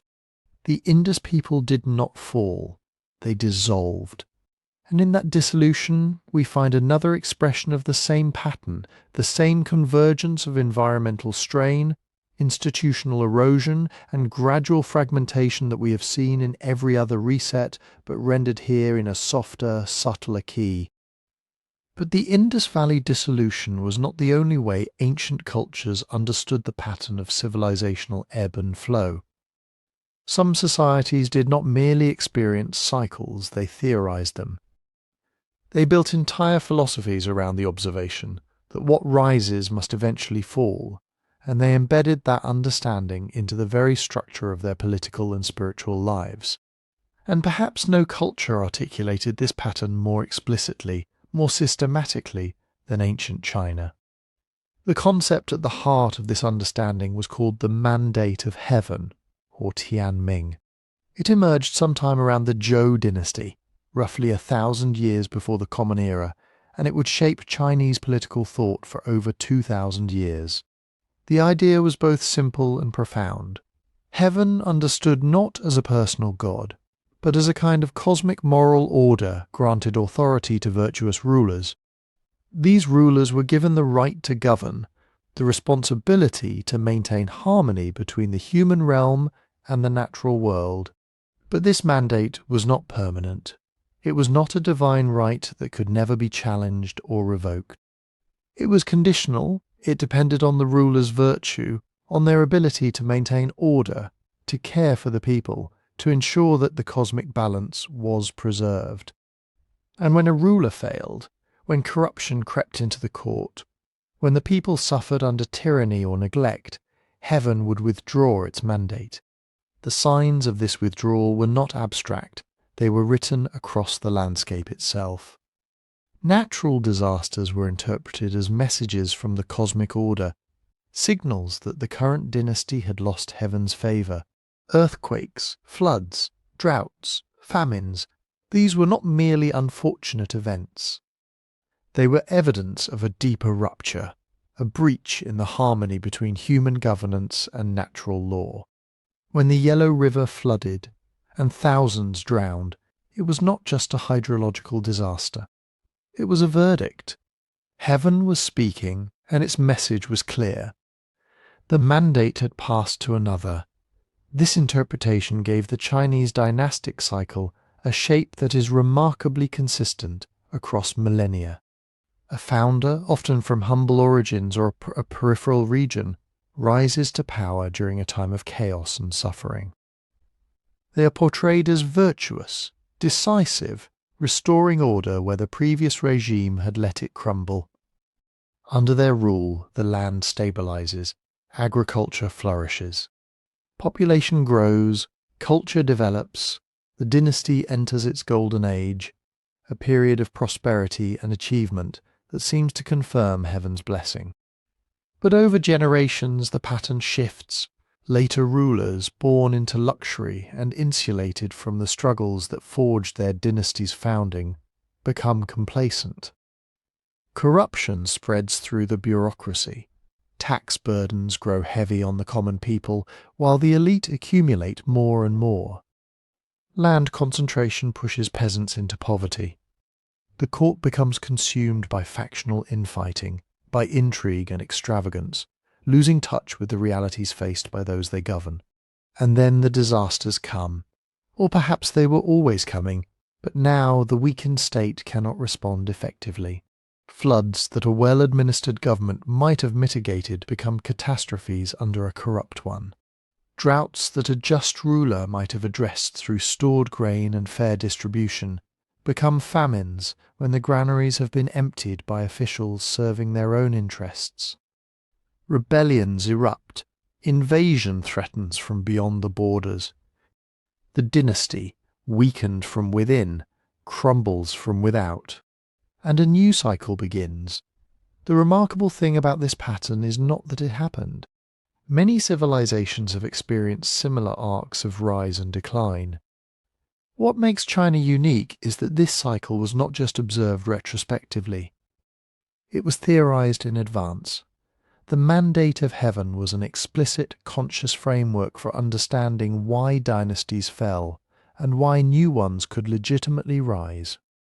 It was a cycle theory written into the political philosophy of one of the world's longest continuous civilizations. Compare this to the mythological cycles we discussed earlier. The Hindu Yugas describe cosmic ages of decline and renewal, vast epochs measured in thousands of years, each one characterized by diminishing virtue and increasing chaos before a new cycle begins. The Aztec Five Suns tell of successive world ages, each created and destroyed by divine forces, each ending in catastrophe before the next era emerges. The Norse Ragnarok envisions a great destruction, a battle that consumes gods and mortals alike, followed by a rebirth, a new world rising from the ashes of the old. These are mythological visions, grand narrative frameworks for understanding the rhythm of creation and destruction. The Chinese dynastic cycle operates on a different scale. It is not cosmic mythology, but recorded history. It does not describe the destruction and rebirth of the entire world, but the rise and fall of specific governing regimes within a continuing civilization. And yet, the underlying pattern is remarkably similar. A period of order and virtue gives way to corruption and decline. Disaster signals the rupture. A new order emerges from the chaos, restoring what was lost, beginning the cycle anew. The mandate of heaven is, in essence, a historical application of the same cyclical logic that other cultures expressed through myth. It is the pattern made practical, made political, made into a theory that could explain not just the past but the future, not just what had happened, but what would inevitably happen again. And this is what makes it one of history's most explicitly documented cycle theories. The Chinese did not simply experience the rise and fall of dynasties and wonder why. They watched it happen over and over, and they built a philosophy that accounted for it, that predicted it, that gave it meaning. They understood with a clarity that few other civilizations achieved, that the pattern was not an anomaly. It was the norm. Stability was temporary. Decline was inevitable. Renewal would follow, but it too would be temporary. The cycle would continue, dynasty after dynasty, century after century, each one following the same arc that the mandate of heaven described, each one confirming that the pattern was not a story told by priests or prophets, but a reality written across the long scroll of human governance. But the Chinese were not alone in recognizing this pattern. Far to the north, in the frozen landscapes of Scandinavia, another people arrived at a strikingly similar conclusion, though they expressed it not through political philosophy, but through a vision of cosmic devastation so complete, so total, that it would consume the gods themselves. The Norse called it Ragnarok, the twilight of the gods, the fate of the world, and unlike the mandate of heaven, which described the fall of dynasties within a continuing civilization, Ragnarok described the fall of everything. the end of all things. And yet, embedded within that vision of absolute destruction was something unexpected, a promise. The Norse mythological tradition, preserved primarily in the Poetic Edda and the Prose Edda written down in Iceland during the 13th century, contains one of the most vivid and detailed apocalypse narratives in any world culture. Ragnarok is not a vague suggestion that things might eventually decline. It is a specific prophesied sequence of events known to the gods from the beginning, unavoidable, destined. Odin, the All-Father, has seen it. He has consulted the dead, questioned the seeress, sacrificed his own eye for wisdom, and everything he has learned confirms what he fears most. The world will end. Not maybe end, not possibly end, will end. And he cannot stop it.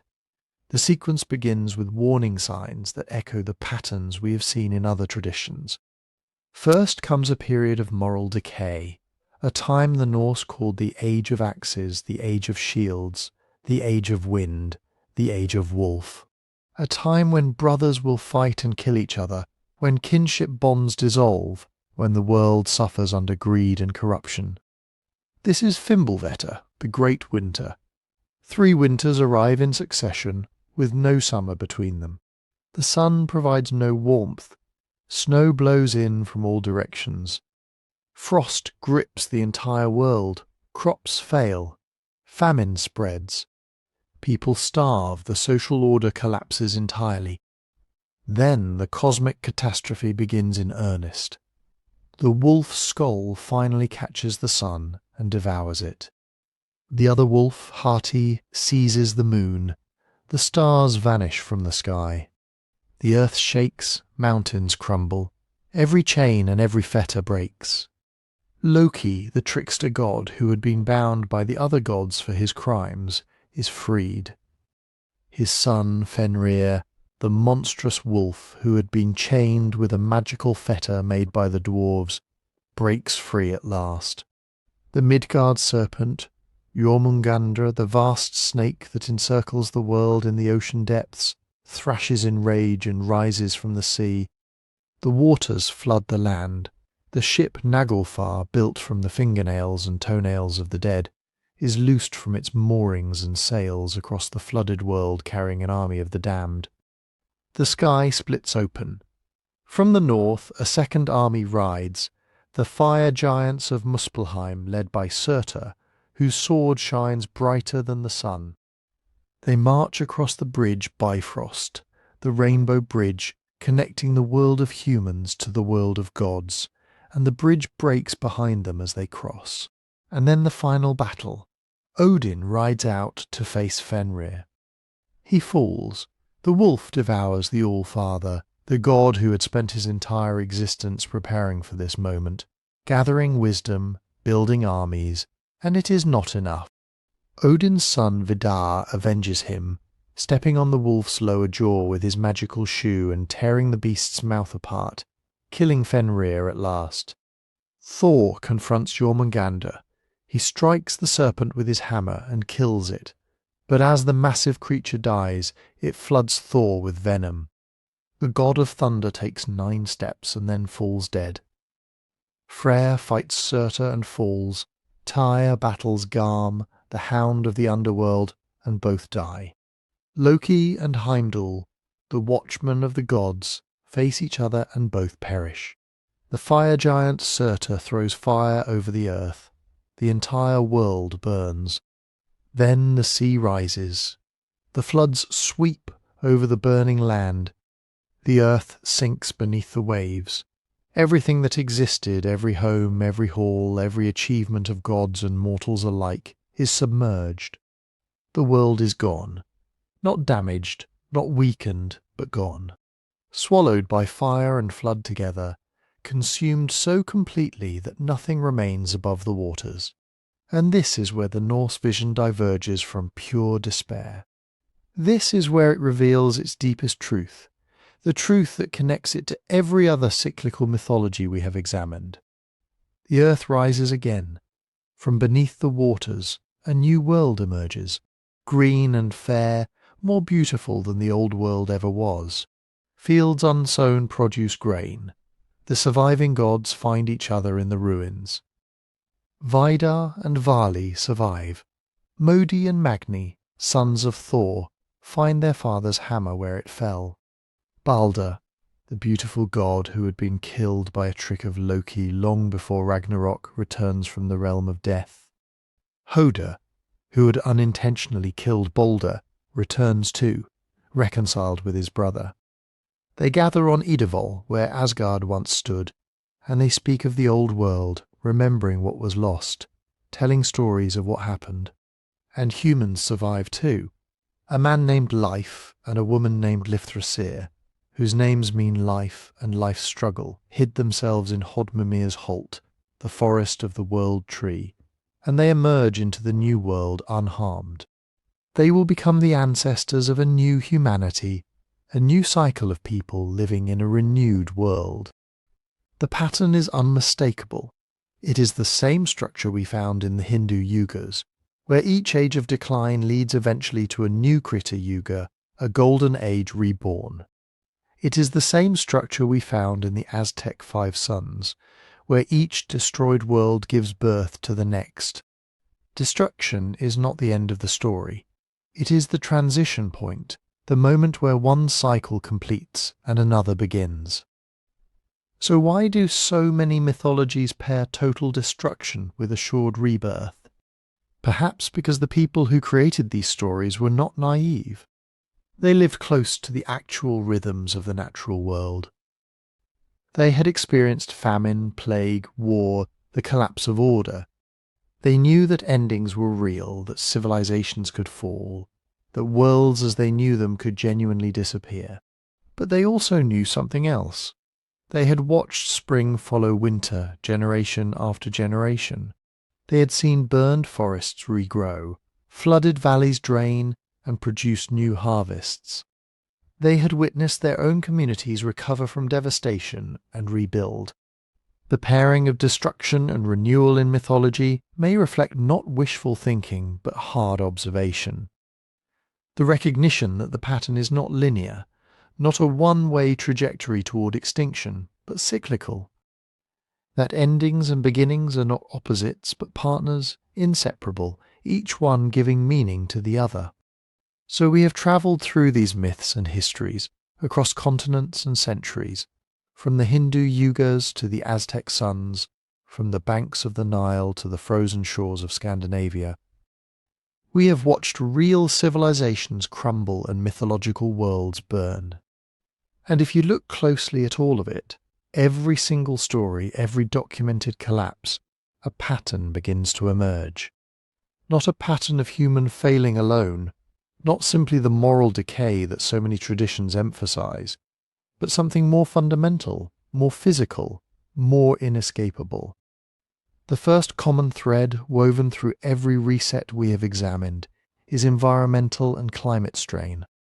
Consider what we have seen, the drought that parched the Maya lowlands, turning their reservoirs into stagnant pools and stripping the soil of its fertility. The shifting monsoons that abandoned the Indus Valley, leaving their great rivers to thin into trickles, and their agricultural heartland to blow away as dust. The volcanic winter that may have shadowed the Mediterranean during the Bronze Age collapse, blocking the sun, stunting the crops, and driving desperate sea peoples onto the shores of Egypt in search of any land that could still sustain them. The changing climate that pushed Germanic tribes across the Roman frontier, not because they wanted to conquer an empire, but because the lands they knew were no longer feeding their children. The floods that the Aztecs and the Sumerians wove into their deepest memories, waters that rose without mercy and swallowed the works of generations. The long winter of the Younger Dryas, a sudden plunge back into glacial cold that may have erased whatever cultures existed before Göbekli Tepe. The 3 successive winters of the Norse Fimbulvetr, a mythological echo of real climate catastrophes that could lock the world in frost for years. Even the Hindu tradition speaks of environmental degradation in the later Yugas, of rivers drying, of earth losing its vitality, of a world that simply stops producing abundance. These are not random disasters. They are the same forces returning in different forms across different landscapes again and again. Drought, flood, volcanic winter, shifting rivers, changing rainfall patterns, desertification. The natural world, which had seemed so generous and stable during the years of growth, suddenly withdraws its support. The carrying capacity of the land drops, sometimes slowly, sometimes with terrifying speed. And the civilization that depended on that abundance finds itself standing on ground that is literally shifting beneath its feet. But here is the crucial nuance. Climate change and environmental strain are rarely the sole cause of collapse. They are the trigger, the match struck in a room already filled with gas. When a civilization is healthy, resilient, flexible, it can absorb environmental shocks. It can diversify its food sources, move its populations, develop new technologies, reorganize its social structures. A drought might be painful, but it does not have to be fatal. A flood might destroy a city, but cities can be rebuilt. The problem arises when the environmental shock encounters a society that is already strained, already fragile, already divided by inequality, already weakened by poor leadership or rigid institutions. Under those conditions, the shock becomes catastrophic. Not because it was inherently unsurvivable, but because the society had lost the capacity to adapt. This is why the same drought might devastate one civilization while another survives it. This is why some communities weather the flood and others are swept away entirely. The environment provides the stress, but the society's condition determines whether that stress becomes a catastrophe or merely a challenge. The pattern we see across all these resets is a compound pattern. Environmental pressure pushing against social fragility. Climate instability acting on institutional rigidity. Natural disaster meeting human dysfunction. The combination is what produces collapse, not any single factor alone. And perhaps this is why mythology so often personifies these environmental forces as divine punishment. The gods send the flood. The heavens withhold the rain as a judgment. The earth shakes because humanity has offended the divine order. This framing is not just theological interpretation. It is psychological processing. When your world collapses, when the rains that sustained your ancestors for generations simply stop, when the river that was the lifeblood of your city changes course and leaves you stranded, the experience feels personal. It feels targeted. It feels as though the universe has turned against you deliberately. And so you tell stories that make sense of that feeling. You say the gods were angry. You say we broke the covenant. You say we deserved what happened. This is a way of making an arbitrary, terrifying natural process feel meaningful. If the drought is a punishment, then there is something you can do about it. You can repent. You can change your behavior. You can appease the gods. If the drought is just a random fluctuation in ocean temperatures, or a shift in atmospheric circulation patterns, then you are helpless. You are at the mercy of forces that do not care about you at all. Mythology transforms environmental chaos into moral narrative. It gives people a sense of agency in the face of overwhelming natural power. But underneath the stories of divine anger, underneath the narratives of punishment and redemption, the physical reality remains. The climate shifted. The environment changed. The land could no longer support the civilization that had grown upon it. And so the civilization fell. This is the first thread of the pattern, the foundation upon which all the other factors build. Before the inequality becomes fatal, before the elite overreach becomes catastrophic, before the knowledge is lost and the social bonds dissolve, there is almost always an environmental signal, a change in the conditions that made the civilization possible in the first place. A reminder that human societies, no matter how sophisticated, no matter how powerful, remain dependent on the natural world that sustains them. And when that world changes, they must change too, or they will not survive. Every reset we have examined began with this signal. Every mythology that describes a world destroyed also describes a world that became uninhabitable first. The pattern is waiting to be recognized, and once you see it, you cannot unsee it. But the environment is only the first thread. There is another woven just as tightly through these stories of collapse. A thread that runs not through the natural world, but through human nature itself. The second thread is harder to see because it is woven not into the landscape, but into the architecture of human society itself. But it is just as consistent, just as pervasive, just as devastating in its consequences. Across every myth we have examined, across every historical collapse we have traced, there is a recurring theme that cannot be dismissed as mere moralizing. The theme of hubris, of pride that reaches beyond what is sustainable, of elites who take too much and leave too little, of societies that become so stratified, so unequal, so divided between the powerful and the powerless, that they lose the very cohesion that makes survival possible when the crises arrive. The myths speak of this constantly, though they often cloak it in different language. The Hindu tradition describes the later Yugas not just as periods of environmental decline, but as eras of moral decay, where righteousness fades, where leaders become corrupt, where the strong exploit the weak, and the bonds of duty and care that hold society together dissolve into selfishness and greed. The Kali Yuga, the darkest age, is defined by this social dissolution as much as by any physical hardship. People become dishonest. Wealth concentrates in the hands of a few.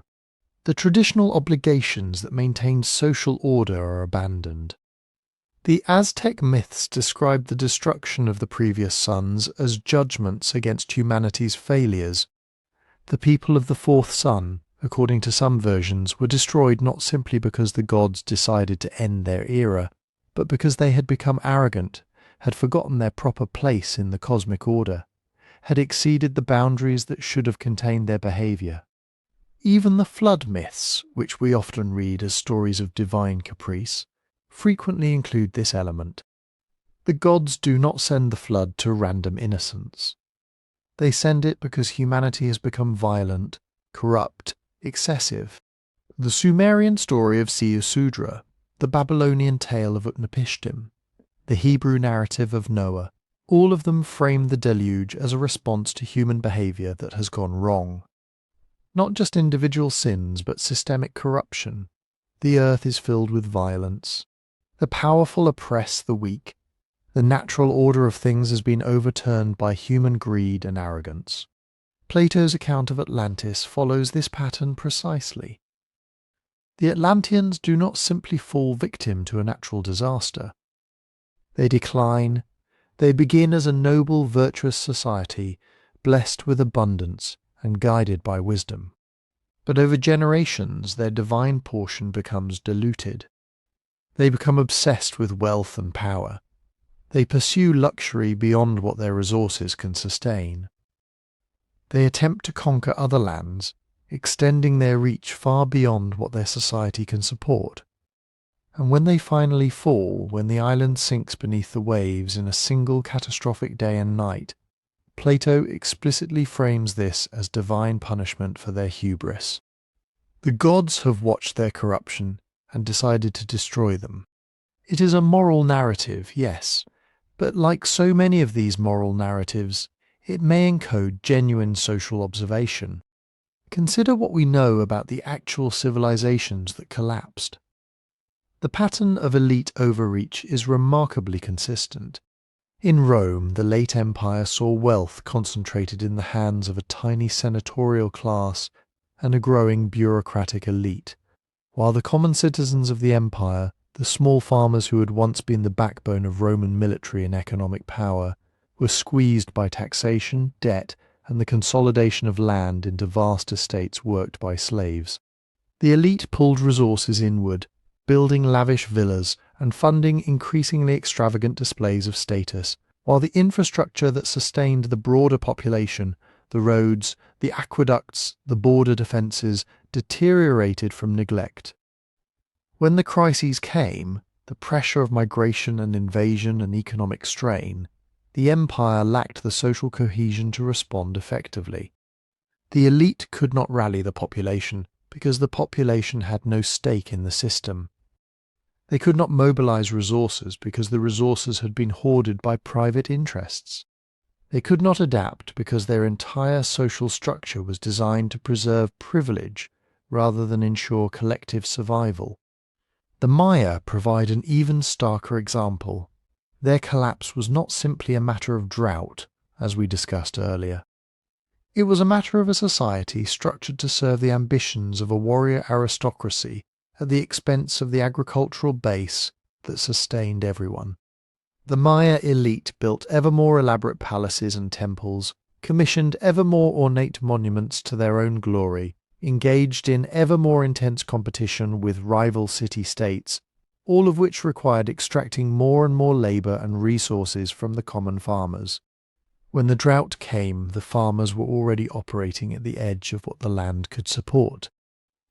The elite had no reserves to draw on because they had consumed everything for their own projects.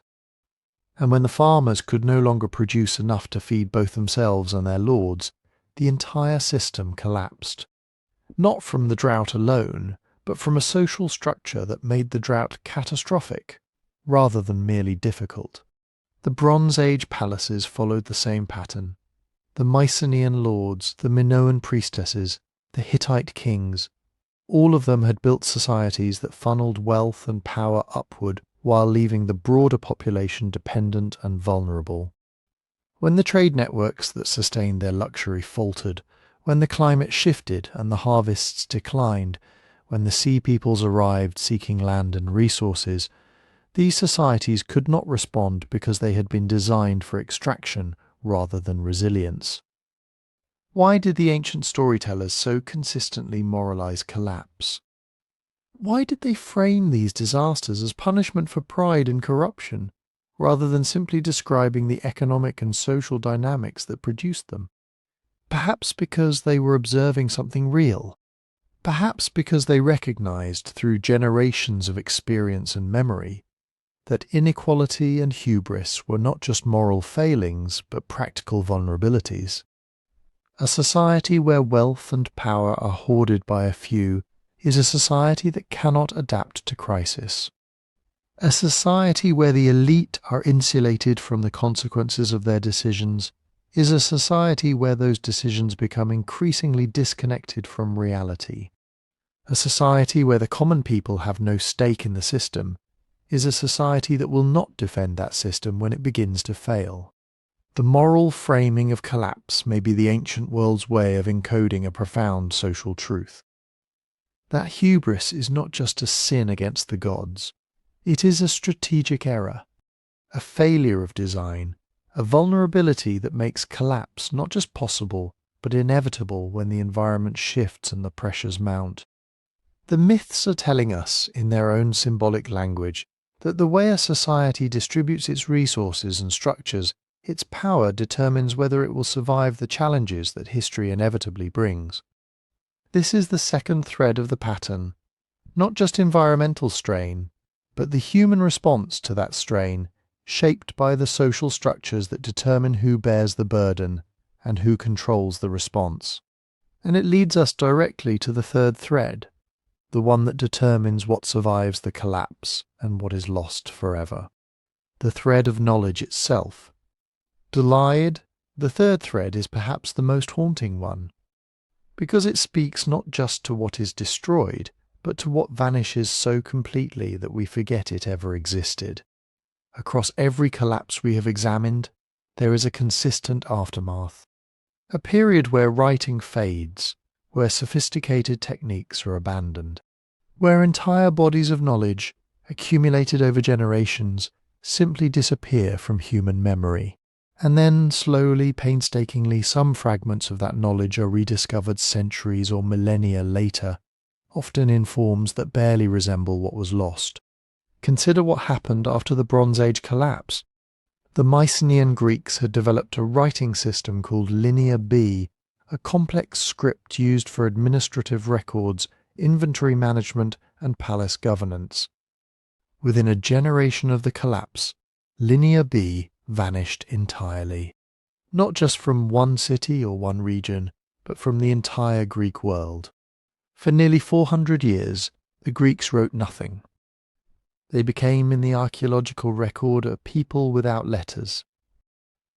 When writing finally re-emerged around the 8th century BCE, it was a completely different system, adopted from the Phoenicians and adapted to Greek needs.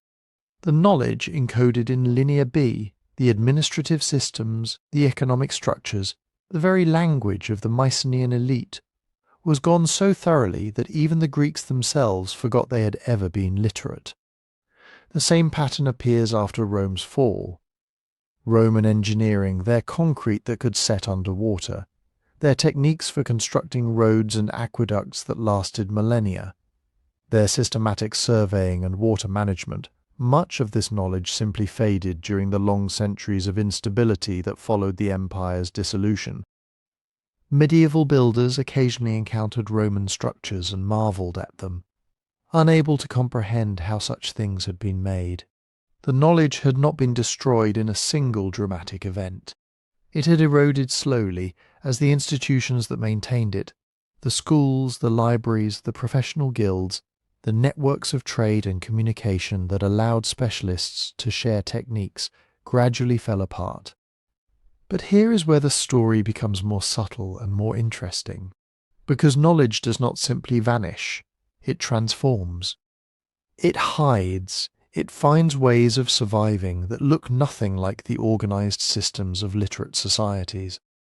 And this is where the myths come back into our pattern, not as moral warnings, but as vessels of memory. The Egyptian concept of Tepi, the first time, describes a golden age of perfect wisdom when the gods themselves taught humanity the arts of civilization. Then that age ended, and the knowledge was lost or scattered or hidden. Plato's Atlantis narrative follows the same structure. A civilization of extraordinary advancement, possessing technologies and wisdom beyond what later peoples could comprehend, destroyed in a single cataclysm, its knowledge sinking beneath the waves along with its cities. Göbekli Tepe, the ancient Turkish site that predates agriculture and settled life by thousands of years, represents something even more puzzling. A people who apparently lacked every prerequisite we associate with monumental construction. No cities, no farming, no established social hierarchies, nonetheless built something extraordinarily sophisticated, and then deliberately buried it, as if they were intentionally hiding what they knew. What if these stories are not fantasies, but fragments? What if they are the echoes of real knowledge, preserved not in libraries or universities, which were destroyed, but in the only medium that could survive the collapse of literate society? The medium of story itself, oral tradition, is fragile in one sense. It depends on human memory, which is imperfect, and on human voices, which eventually fall silent. But it is also remarkably resilient in another sense. A story can survive for thousands of years without any physical infrastructure at all. It requires no buildings, no paper, no institutional support. It just needs someone to tell it and someone else to remember it. The flood myths that appear in cultures across the globe, with their striking structural similarities, may be the oldest stories humanity carries, preserved through oral transmission for potentially 10,000 years or more, surviving every collapse, every migration, every transformation of language and culture, because they were important enough to remember and compelling enough to retell. Mythology, in this light, is not primitive superstition. It is humanity's encoding system, a way of wrapping critical information in narrative shells that can survive the environments where plain factual records would perish. The details get distorted over time. Certainly, names change. Locations shift, timelines compress or expand. But the core structure, the warning that collapse comes, that knowledge can be lost, that some wisdom must be carried forward even when the world that produced it has crumbled, that structure persists. The myths are telling us, in their own oblique language, that we have been through this before, that we have lost things we once knew, and that the survivors of each collapse face the same task we may face someday. The task of remembering what matters, even when the books have burned and the teachers have fallen silent, and the cities lie buried under dust and vine. So we have traced the threads: environmental strain, the overreach of elites, the slow erosion and scattering of knowledge. 3 patterns that appear again and again, woven into the fabric of every collapse we have examined. And we have seen how myths might serve as vessels for the memory of those collapses, preserving fragments of what was lost when the libraries burned and the teachers fell silent. But now a different question emerges, a question that feels almost playful at first, but which deepens as we follow it further. Are we living in a particular cycle? And if so, what number would we assign to it? Throughout this journey, a particular number has kept reappearing, surfacing in different traditions like a stone that always finds its way back to the surface of a pond. The number 7. The Hindu traditions describe 4 great ages, the Yugas, but they also speak of smaller cycles within cycles. 7 manvantaras, cosmic periods, each presided over by a different progenitor of humanity. The Aztecs counted 5 suns, 5 worlds before our own, yet their calendrical mathematics operated in cycles of 7, and some interpretations of their mythology suggest that the 5 suns themselves are nested within larger septenary frameworks. Ancient Egypt celebrated the 7 wise ones, the builders who assisted the god Thoth in establishing the first civilization. Greek cosmology placed 7 celestial spheres between the earth and the fixed stars.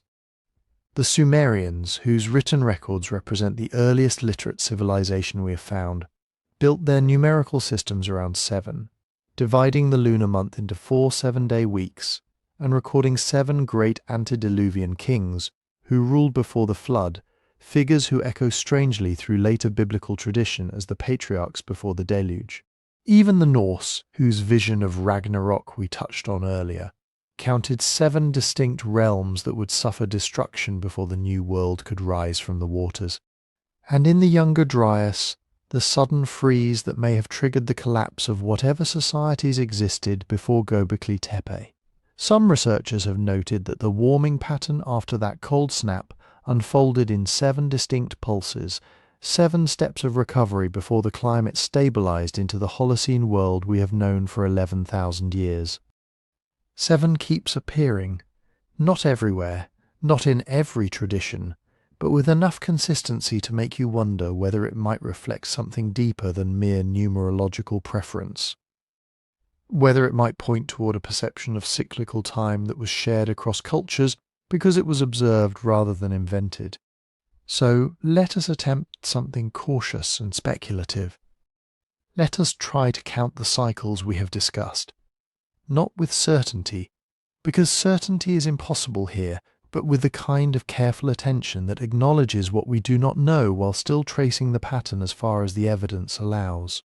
If we begin with the deepest reaches of myth, the traditions that speak of worlds before our own, we might count 1 or 2 cycles that predate any historical record.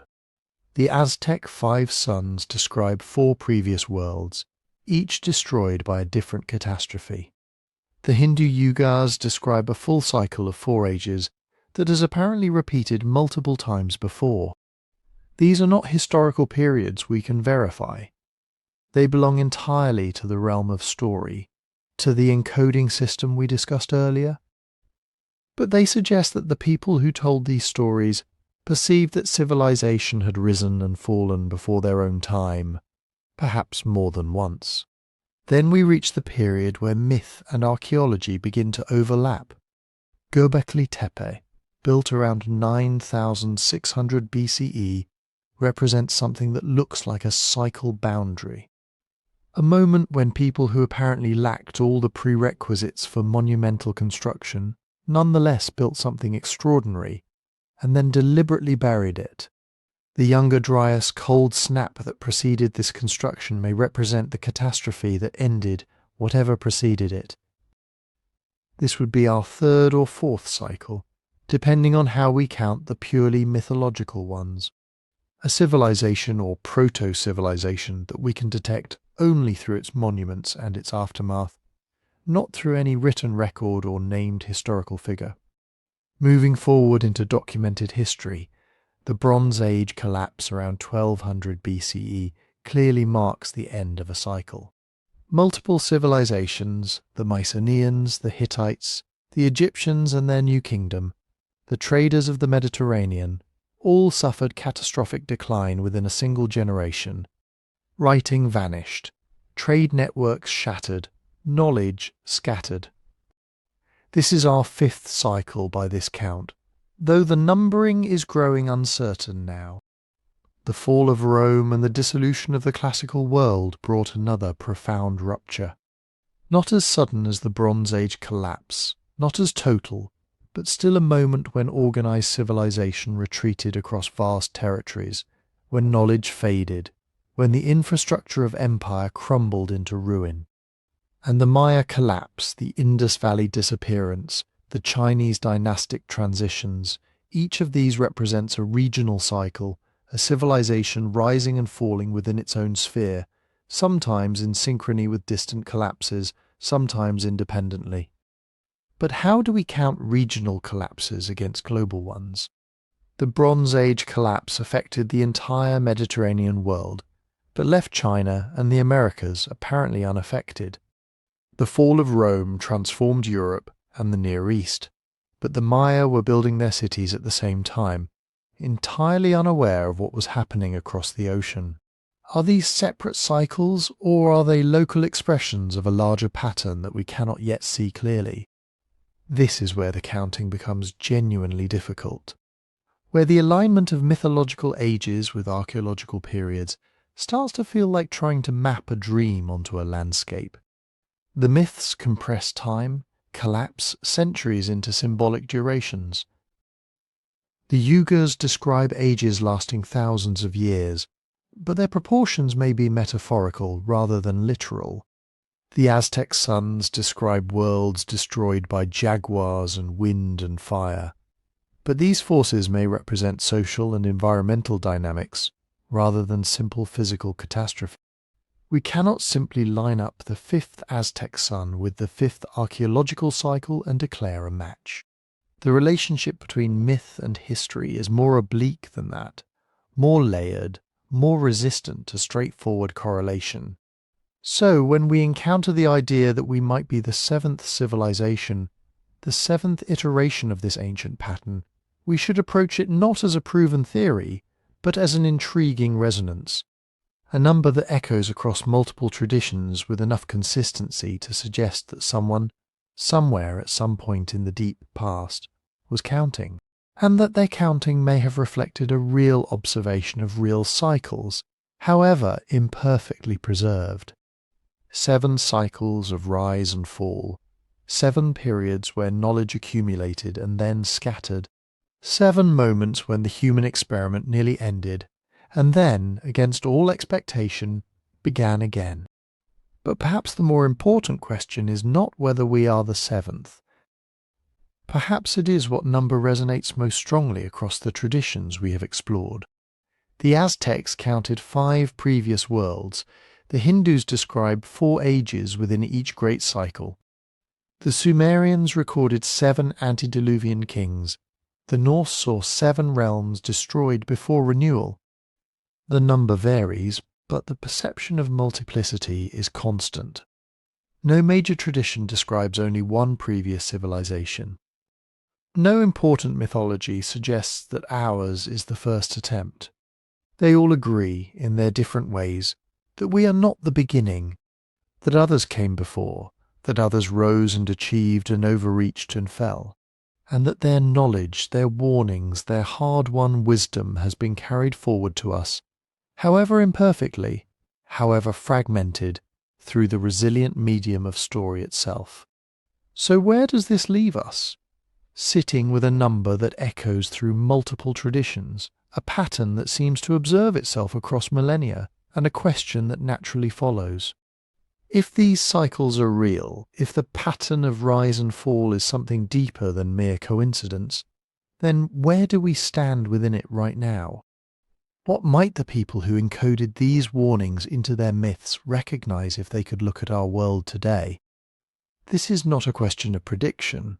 It is a question of pattern recognition, the same kind of careful observation we have been practicing throughout this journey, looking at what repeats, what rhymes across time, without insisting that the next verse must be identical to the last. Consider the environmental thread first. Every collapse we examined carried some signature of ecological strain. The Bronze Age civilizations faced drought and famine before their networks shattered. The Maya suffered prolonged periods of reduced rainfall that destabilized their agricultural foundation. The Indus Valley may have witnessed shifting river courses that undermined an entire urban system. And now we watch our own climate shifting, not in the same ways, not with the same timing, but with a recognizable rhythm. Rising temperatures, changing rainfall patterns, increasing volatility in the systems that have supported our agriculture for centuries. The particular mechanisms differ. We are not simply experiencing a repeat of the Younger Dryas or the Maya drought, but the underlying pattern, a prosperous civilization encountering environmental conditions that its infrastructure was not designed to handle, that would have felt familiar to any observer from the cultures we have studied. They would have recognized the uncertainty, the sense that reliable patterns were becoming less reliable, the gradual awareness that the world which had allowed abundance was changing in ways that made abundance harder to sustain. They would not have needed to know about greenhouse gases or industrial emissions to see the shape of the challenge. They knew this shape from their own histories, from the stories their ancestors passed down about the times when the rains stopped coming, when the rivers changed their paths, when the familiar world revealed that it was never as permanent as it had seemed. Then there is the second thread, the pattern of concentration and overreach. We saw it in the Bronze Age palaces that hoarded wealth, while their surrounding populations struggled. In the Maya kings who built ever more extravagant temples as their agricultural base was fragmenting. In the Roman elite whose vast estates displaced the small farmers who had once formed the backbone of the Republic. And today we watch wealth concentrating again, not in palaces or temples, but in financial systems and corporate structures that operate on scales the ancient kings could never have imagined. The specific forms have changed entirely, the underlying dynamic has not. A system that produces abundance begins to channel that abundance upward toward a smaller and smaller fraction of the population, until the gap between those who hold resources and those who need them becomes wide enough to destabilize the entire structure. Any ancient observer would have recognized this pattern instantly.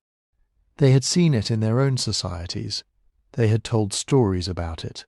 They had encoded warnings about the hubris of elites who believed their wealth and power could insulate them from the consequences of overreach. They knew, as perhaps we are still learning, that no wall is high enough to protect a society from the fractures that inequality creates within itself. And then there is the third thread, the fragility of interconnection. The Bronze Age trade networks that linked Mediterranean civilizations into a single interconnected system were remarkable achievements. They allowed tin from Afghanistan to reach smiths in Crete, copper from Cyprus to furnish forges in Mesopotamia, luxury goods from across the known world to flow into the palaces of Mycenae and Thebes. But when those networks failed, when the links that held the system together began to snap, every connected civilization suffered simultaneously.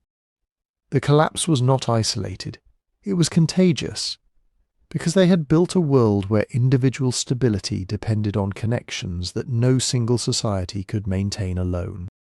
Our global systems function similarly.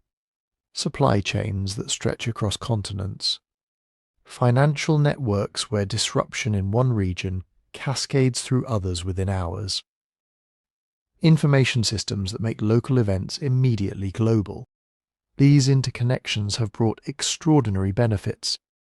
They have lifted billions out of poverty, spread knowledge across barriers, created possibilities that no previous generation could have imagined. But they have also created a vulnerability that any ancient observer would have understood immediately.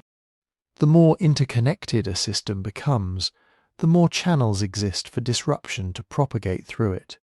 A problem in one node spreads to others. A failure in one region echoes in distant places that had no direct involvement in the original cause. This is not a modern invention.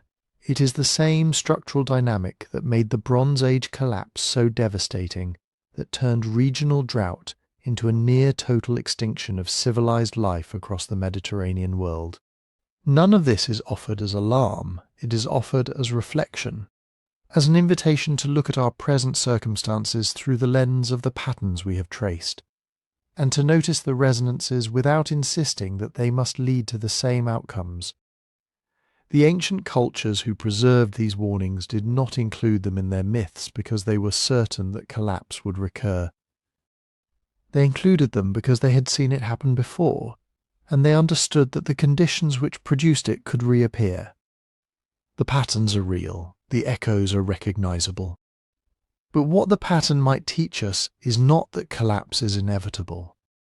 It is that awareness is possible, that seeing the shape of what has happened before gives us a chance to recognize it when it begins to form again, and perhaps to respond differently. Perhaps to write a different verse in the long song of human civilization, one that breaks the rhythm of the old pattern rather than repeating it. But there is something else embedded in these stories, something we might easily miss if we focus only on the warnings and the collapses. Something that changes what the pattern might actually teach us. Why did so many cultures choose to preserve stories of decline and destruction? Why not simply record the triumphs, the golden ages, the moments when everything worked? It would have been easier, more flattering to the ancestors, more comforting to the descendants. Yet across continents and millennia, people deliberately kept the dark chapters alive. They told their children about the floods that washed away whole worlds. They sang songs about the kings whose pride brought down kingdoms. They carved into stone the memories of times when the lights went out and the knowledge was lost. They did this not because they were pessimistic. They did it because they understood something essential about survival that we sometimes forget. The story of what goes wrong is also the story of how to go right. The memory of collapse is also the knowledge of how to rebuild. Every myth of ending contains within its structure the seeds of beginning again. The Hindu Yugas do not end with the Kali Yuga, they cycle back. The darkness reaches its deepest point, and then, slowly, inevitably, the light begins to return. The Aztec Five Suns do not conclude with the destruction of the present world. They set the stage for whatever comes next. Ragnarok does not leave the universe empty. It leaves it cleansed, ready for new life to emerge from the surviving elements. Even Plato's Atlantis, which ends in Cataclysm, exists within a larger narrative about the ideal society, the possibility that wisdom might one day be recovered. This is the other half of every cycle, the half we often overlook when we are staring at the pattern of collapse. Destruction is dramatic. It captures attention. It makes for better stories, more vivid myths, more compelling warnings. But renewal is equally real, equally important, equally embedded in the pattern. The Bronze Age collapse did not leave the Mediterranean empty forever. New cultures emerged from the wreckage, smaller, simpler at first, but carrying fragments of what had been lost. Within centuries they were building their own networks, their own trade routes, their own innovations. The knowledge that had been scattered was gradually gathered again. The techniques that had been forgotten were rediscovered, sometimes in new forms that improved on the originals. The Maya collapse did not mean the Maya people vanished. Communities persisted in the jungles, maintaining traditions, preserving languages, waiting for conditions that would allow them to flourish once more. The Indus Valley civilization may have dissolved as an urban system, but its people spread across the subcontinent, carrying agricultural techniques, craft knowledge, and social patterns that would shape every culture that followed them on that land. Endings in these myths are rarely final. This is not accidental. It reflects something the mythmakers observed in their own histories and in the natural world around them. Winter ends. Droughts pass, floodwaters recede. Even the longest night eventually yields to dawn. The people who encoded these patterns into their sacred stories were not fatalists watching the world decay around them. They were survivors. They had lived through catastrophes, or they carried the memories of ancestors who had. They knew from experience that the world could change suddenly and terribly. But they also knew that those changes were not the end of the story. They had seen their own societies recover from disaster. They had watched new settlements rise on the ruins of old ones. They had witnessed the gradual return of abundance after years of scarcity. Their myths encoded this duality deliberately, collapse and renewal, ending and beginning, destruction and creation, not as opposites, but as partners in an ongoing process. Not as enemies, but as phases in a single long rhythm that extends far beyond any single lifetime or any single civilization. What might this pattern teach us, then, if we attend to both halves? Not just the half that warns of collapse, but the half that promises renewal. First, it suggests that resilience is not something that appears from nowhere when disaster strikes. It is something that accumulates slowly over generations through the ordinary work of maintaining knowledge, preserving skills, strengthening community bonds and tending the relationships between people and the places they inhabit. Every society that has survived a crisis and rebuilt afterward possessed these reserves before the crisis arrived. They did not know they would need them. They could not have predicted the specific form of the catastrophe that would eventually test them. But they had maintained them anyway, as part of the ongoing practice of living. The communities that collapsed most completely were often the ones that had allowed these reserves to thin, the ones that had concentrated their resources and knowledge in narrow segments of society, the ones that had let their connections to the land and to each other fray until they no longer held when the strain increased. Second, the pattern suggests that awareness of historical cycles can itself become a form of resilience, not because it allows us to predict what will happen with precision, but because it keeps us from being surprised by the shape of events when they begin to unfold. A society that knows collapses have happened before, that understands the conditions which produce them, that recognizes the early warnings as they appear, has more options than a society that assumes stability is permanent and collapse is impossible. The ancient myth-makers were not trying to predict the future. They were trying to equip their descendants with a framework for understanding the present, a way of seeing that could help them recognize danger before it became catastrophe, a way of thinking that could help them respond wisely when the familiar patterns began to shift. Third, and perhaps most comforting, the pattern teaches that endings are not terminations. They are transitions. The myths do not present collapse as a final curtain descending on a failed experiment. They present it as a threshold, a passage from one state into another, a necessary dissolution before a new configuration can emerge. This does not make collapse pleasant or desirable. The people who lived through the Bronze Age collapse, the Maya drought, the Roman dissolution, did not experience those events as graceful transitions. They experienced them as suffering, fear, loss, and uncertainty. But the pattern that their descendants preserved suggests that they also experienced something else, something that only became visible later. the understanding that what had ended was not everything, that what remained was enough, that what came next could be built from what had survived. This is the deeper lesson the pattern might offer us. Not certainty about what will happen, but perspective about what has happened and what might happen again. The ancient cultures who preserved these stories were not prophets forecasting doom. They were witnesses testifying to what they had seen. And what they had seen was not just the fall of civilizations. It was also their rise, not just the loss of knowledge. It was also its recovery, not just the darkness that follows collapse. It was also the light that eventually, patiently, inevitably returns. The pattern they encoded in their myths contains both halves. And perhaps what it teaches us most fundamentally is that we are not separate from this pattern. We are part of it, participants in an ongoing story that extends far beyond our moment, our society, our particular chapter in the long chronicle of human presence on this planet. The question is not whether the pattern will continue. The pattern will continue because it is built into the structure of how civilizations grow and change and interact with their environments and with each other.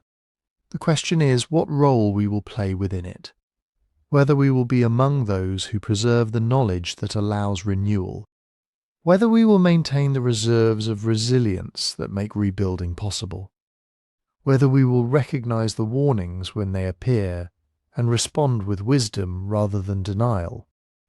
So where does this leave us, sitting here in the present moment, looking back across this vast landscape of myth and stone and scattered memory? We have travelled through Hindu cosmology and Aztec prophecy, through Egyptian first times and Greek philosophical warnings, through the frozen ruins of Göbekli Tepe and the silent streets of abandoned Maya cities. We have traced the threads of environmental strain, of human hubris, of knowledge lost and painfully regained, and at every point we have found the same rhythm. Rise and fall, expansion and contraction, light and shadow. The through line connecting all of these stories, whether preserved in sacred texts or buried in archaeological strata, is not a prediction of doom.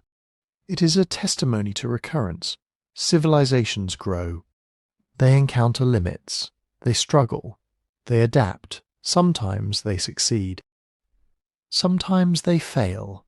And when they fail, the knowledge they accumulated does not simply vanish. It fragments. It scatters. It goes underground. It waits. The idea that we might be the seventh civilization, or the fifth, or the ninth, is not a claim we can verify with a number. We cannot count the cycles with precision because the evidence for the earliest ones has been largely erased by the very processes that ended them. Sea level rise buries coastal settlements. Desertification consumes what was once farmland. Glaciers grind former cities into dust. Time itself devours the records. What remains are fragments, traces, echoes, a carved stone here, a flood myth there, a layer of ash in a soil sample, a genetic signature of a population bottleneck. These are not proofs of a specific sequence of numbered civilizations. They are proofs of something more fundamental, that the process of building, straining, collapsing and rebuilding has been going on for a very long time. That it is older than any single culture, older perhaps than any single species of human. The uncertainty here is not a weakness, it is a form of wonder. We do not know exactly how many times human societies have risen to complexity and then fallen back towards simplicity. We do not know whether the number is 7 or 12 or 3. What we know is that it has happened more than once, and that each time something survived. Something carried forward. The people who came after did not start from nothing. They started from fragments, from half-remembered techniques, from stories that had been shaped by the experience of loss, stories that contained within their structure the knowledge of how to endure and how to begin again. This is humanity's long habit, remembering collapse in order to survive it. We have been doing this for as long as we have been telling stories to each other, perhaps even longer.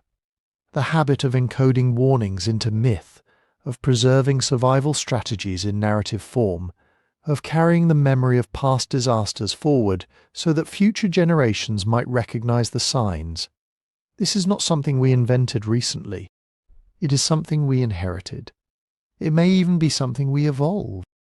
The capacity to learn from catastrophe, to transmit that learning across centuries through story and symbol, to feel a deep unease when conditions begin to resemble those that led to past collapses.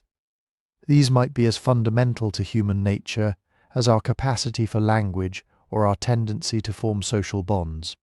We are not the first people to look at our civilization and wonder whether it can last. We are not the first to notice signs of strain, to feel the gathering weight of environmental pressure, to watch inequality widen and institutions falter and wonder whether the whole structure is becoming fragile. People before us have felt exactly the same things, and some of them decided to record what they observed, not because they were certain the end was coming, but because they understood something important. That awareness itself is a form of preparation, that paying attention to the pattern, recognizing where we might stand within it, gives us options that denial does not. So where might we stand within this ancient ongoing pattern? We cannot say with certainty. No one can. The pattern is too large, the evidence too fragmentary, the future too genuinely uncertain.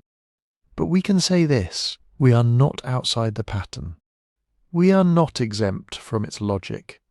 We are not the first society to face these questions, and we will not be the last. What we can do is what the mythmakers did before us. We can pay attention. We can preserve knowledge. We can maintain the reserves of resilience that make renewal possible when the time comes. We can tell the stories that help our descendants recognize what happened and why, so that they might learn from our experience, as we have learned from the experience of those who came before us. The pattern does not promise us safety. It does not guarantee that our civilization will endure or that our particular chapter will end gently. But it does promise something else. It promises that whatever happens, something will continue.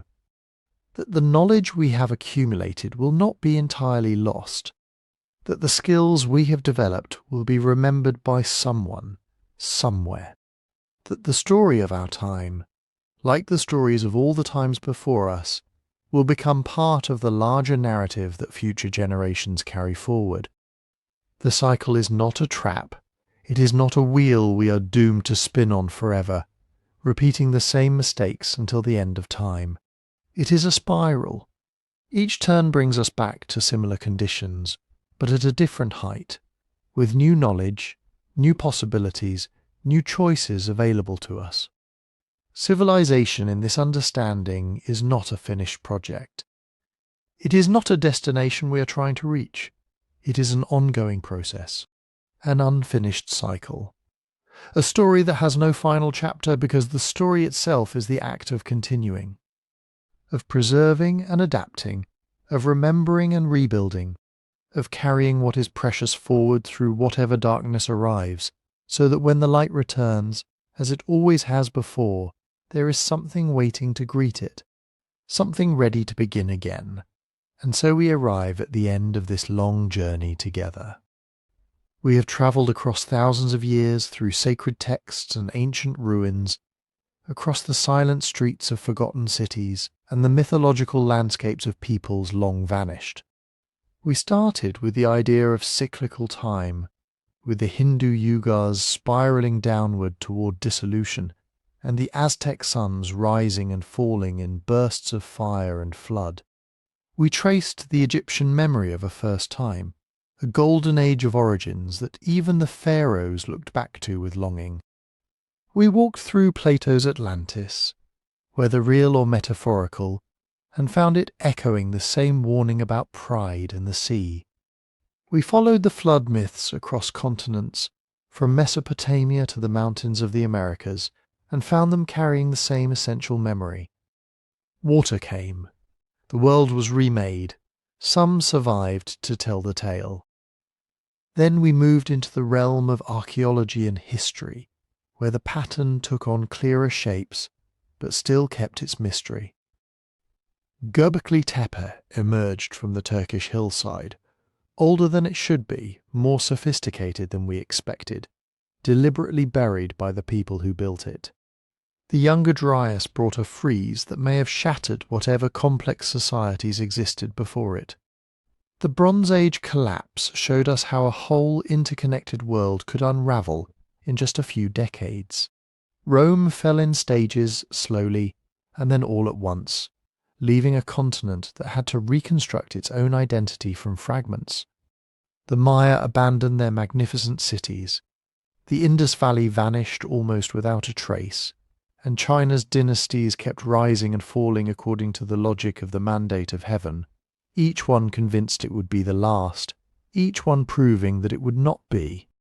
Even the Norse, at the frozen edge of the world, told stories of Ragnarok, of an ending that was also a beginning, of gods who would die, and a new world that would rise from the ashes of the old one. Through all of these stories and all of these ruins, we kept finding the same threads woven into the fabric. Environmental strain, the pressure of climate change, drought, flood, the depletion of soils and forests, hubris and inequality, the concentration of power and wealth at the top, the slow erosion of the social bonds that hold complex societies together, and the loss of knowledge, the forgetting of techniques and wisdom that previous generations had paid dearly to acquire, the painful rediscovery of things that should never have been lost. Climate, hubris, forgetting, these are the three strands that appear again and again, whether we are reading a Sumerian tablet or analysing a soil core from the Sahara, whether we are studying the fall of Rome or the abandonment of a Maya temple. They are not a prediction, they are not a curse. They are simply what happens when civilizations reach certain thresholds of complexity and certain limits of resilience. They are the pattern, and the pattern is still unfolding. We are inside it right now, whether we recognize it or not. We cannot step outside of it because there is no outside. There is only the ongoing cycle of building, straining, adapting, sometimes failing, and then carrying whatever survives into the next iteration. This does not mean that collapse is inevitable. The pattern allows for adaptation. It allows for course correction. It allows for some societies to recognize the signs and change their trajectory before the breaking point arrives. But it does mean that we are not exempt from the pattern's logic. No civilization has ever been exempt. Not the ones that built pyramids, not the ones that mapped the stars, not the ones that forged bronze or invented writing or constructed vast irrigation systems that fed millions. They all encountered the same forces. They all made choices that led them toward resilience or toward fragility. And their fates were determined not by destiny, but by those choices, combined with the constraints of their environments and the limits of their knowledge. We are carrying the pattern forward, just as every generation before us has done. We carry it in our infrastructure, in our institutions, in the knowledge we preserve and the knowledge we neglect. We carry it in our myths, even if we do not recognize them as myths anymore, in the stories we tell ourselves about progress, about exceptionalism, about the uniqueness of our moment in history. And we carry it in our bodies, in the genetic legacy of that ancient bottleneck, in the adaptations that were forged during 117,000 years of near extinction, in the deep instincts for cooperation and survival that helped our ancestors endure the worst that nature could inflict. We are the descendants of the people who survived every previous reset. We carry their resilience in our cells. We carry their warnings in our stories. We carry their knowledge, fragmentary and imperfect, but still luminous, in our collective memory. The question is not whether the pattern exists. We have seen it too many times, in too many places, to doubt its reality. The question is what we do with the awareness of it. Do we use it to become more attentive, more humble, more deliberate in our choices? Do we use it to build resilience, to preserve knowledge, to maintain the social bonds that make recovery possible when systems fail? Or do we ignore it, convinced that this time is different, that our technology or our wealth or our understanding has finally lifted us out of the cycle for good? Every civilization that has ever fallen believed, at its peak, that it had transcended the pattern, that it had found the formula for permanence, that its walls were strong enough, its granaries full enough, its armies powerful enough to withstand whatever the future might bring. They were wrong, not because they were foolish, but because they were human, because the pattern is larger than any single society, older than any single technology, more patient than any single empire. But there is something in the pattern that is worth holding on to as we drift toward sleep, something that the myths themselves have always preserved, even in their darkest passages. The pattern is not just a record of collapse, it is also a record of renewal. Every ending in the stories we have explored is also a beginning. Every flood recedes, every winter yields to spring, however long the cold may last. Every dark age eventually gives way to a renaissance, however fragile its first light may be. The people who survived the bottleneck did not just endure. They adapted. They became smarter, more cooperative, more capable of sharing knowledge across generations. They turned the worst crisis in human history into the raw material for unprecedented evolutionary innovation. They carried the pattern forward, and what they carried was not just suffering. It was also resilience. It was also hope. It was also the stubborn, irrational, deeply human insistence that the story does not end here, that there is something beyond the catastrophe, that the light will return if we can just hold on long enough to see it. That is what we carry forward now, not a guarantee of survival, but a possibility. Not a map of the future, but a memory of the past that might help us navigate whatever lies ahead. The pattern teaches us that civilizations are fragile, that knowledge can be lost, that the forces of nature and the consequences of our own choices can undo what generations have built. But it also teaches us that people survive, that knowledge can be preserved even in fragments, that the impulse to rebuild, to create, to connect, to make meaning out of chaos is as fundamental to human nature as the impulse to breathe. The pattern is not our enemy. It is our context. It is the landscape we move through. And awareness of it is not a burden. It is a gift, a quiet lantern that helps us see the path a little more clearly, even in the gathering dark. So let this be where we rest for tonight, in the awareness of the pattern, in the recognition that we are part of something far older and far larger than any single lifetime, in the knowledge that whatever comes, the story does not truly end. It transforms, it pauses, it waits for someone to pick up the thread and carry it forward once more. If this journey through myth and history and the long memory of the human species has brought you something useful tonight, something calming or thought-provoking, or simply distracting enough to let you rest, then I would be grateful if you took a moment to like this video and subscribe to the channel. It helps more than you might imagine, and it ensures that these explorations of the deep past can continue to find their way to others who might need them. I would also love to hear from you in the comments. Where are you listening from tonight? What city, what country, what corner of this vast and ancient world are you resting in as these stories wash over you? Sometimes it is comforting to remember that we are scattered across the globe, each of us carrying our own fragment of the pattern, each of us connected by threads we cannot always see, but that are nonetheless there. And if you find that these stories help you drift towards sleep, the best way to support this channel is by listening on Spotify. The link is in the description. Playing these recordings on Spotify supports the work directly, And it also makes it easy to build a playlist of quiet, reflective histories that you can return to night after night whenever the present moment feels too loud and the deep past feels like a better place to rest. Sleep well tonight. The pattern will still be here tomorrow, patient and ancient, carrying us all forward through whatever comes next. But for now, the cycle can wait. The myths can rest. The ruins can be silent. And you can simply breathe, knowing that you are part of a story that has been continuing for a very long time, and that will continue long after this night has passed. The light will return. It always has.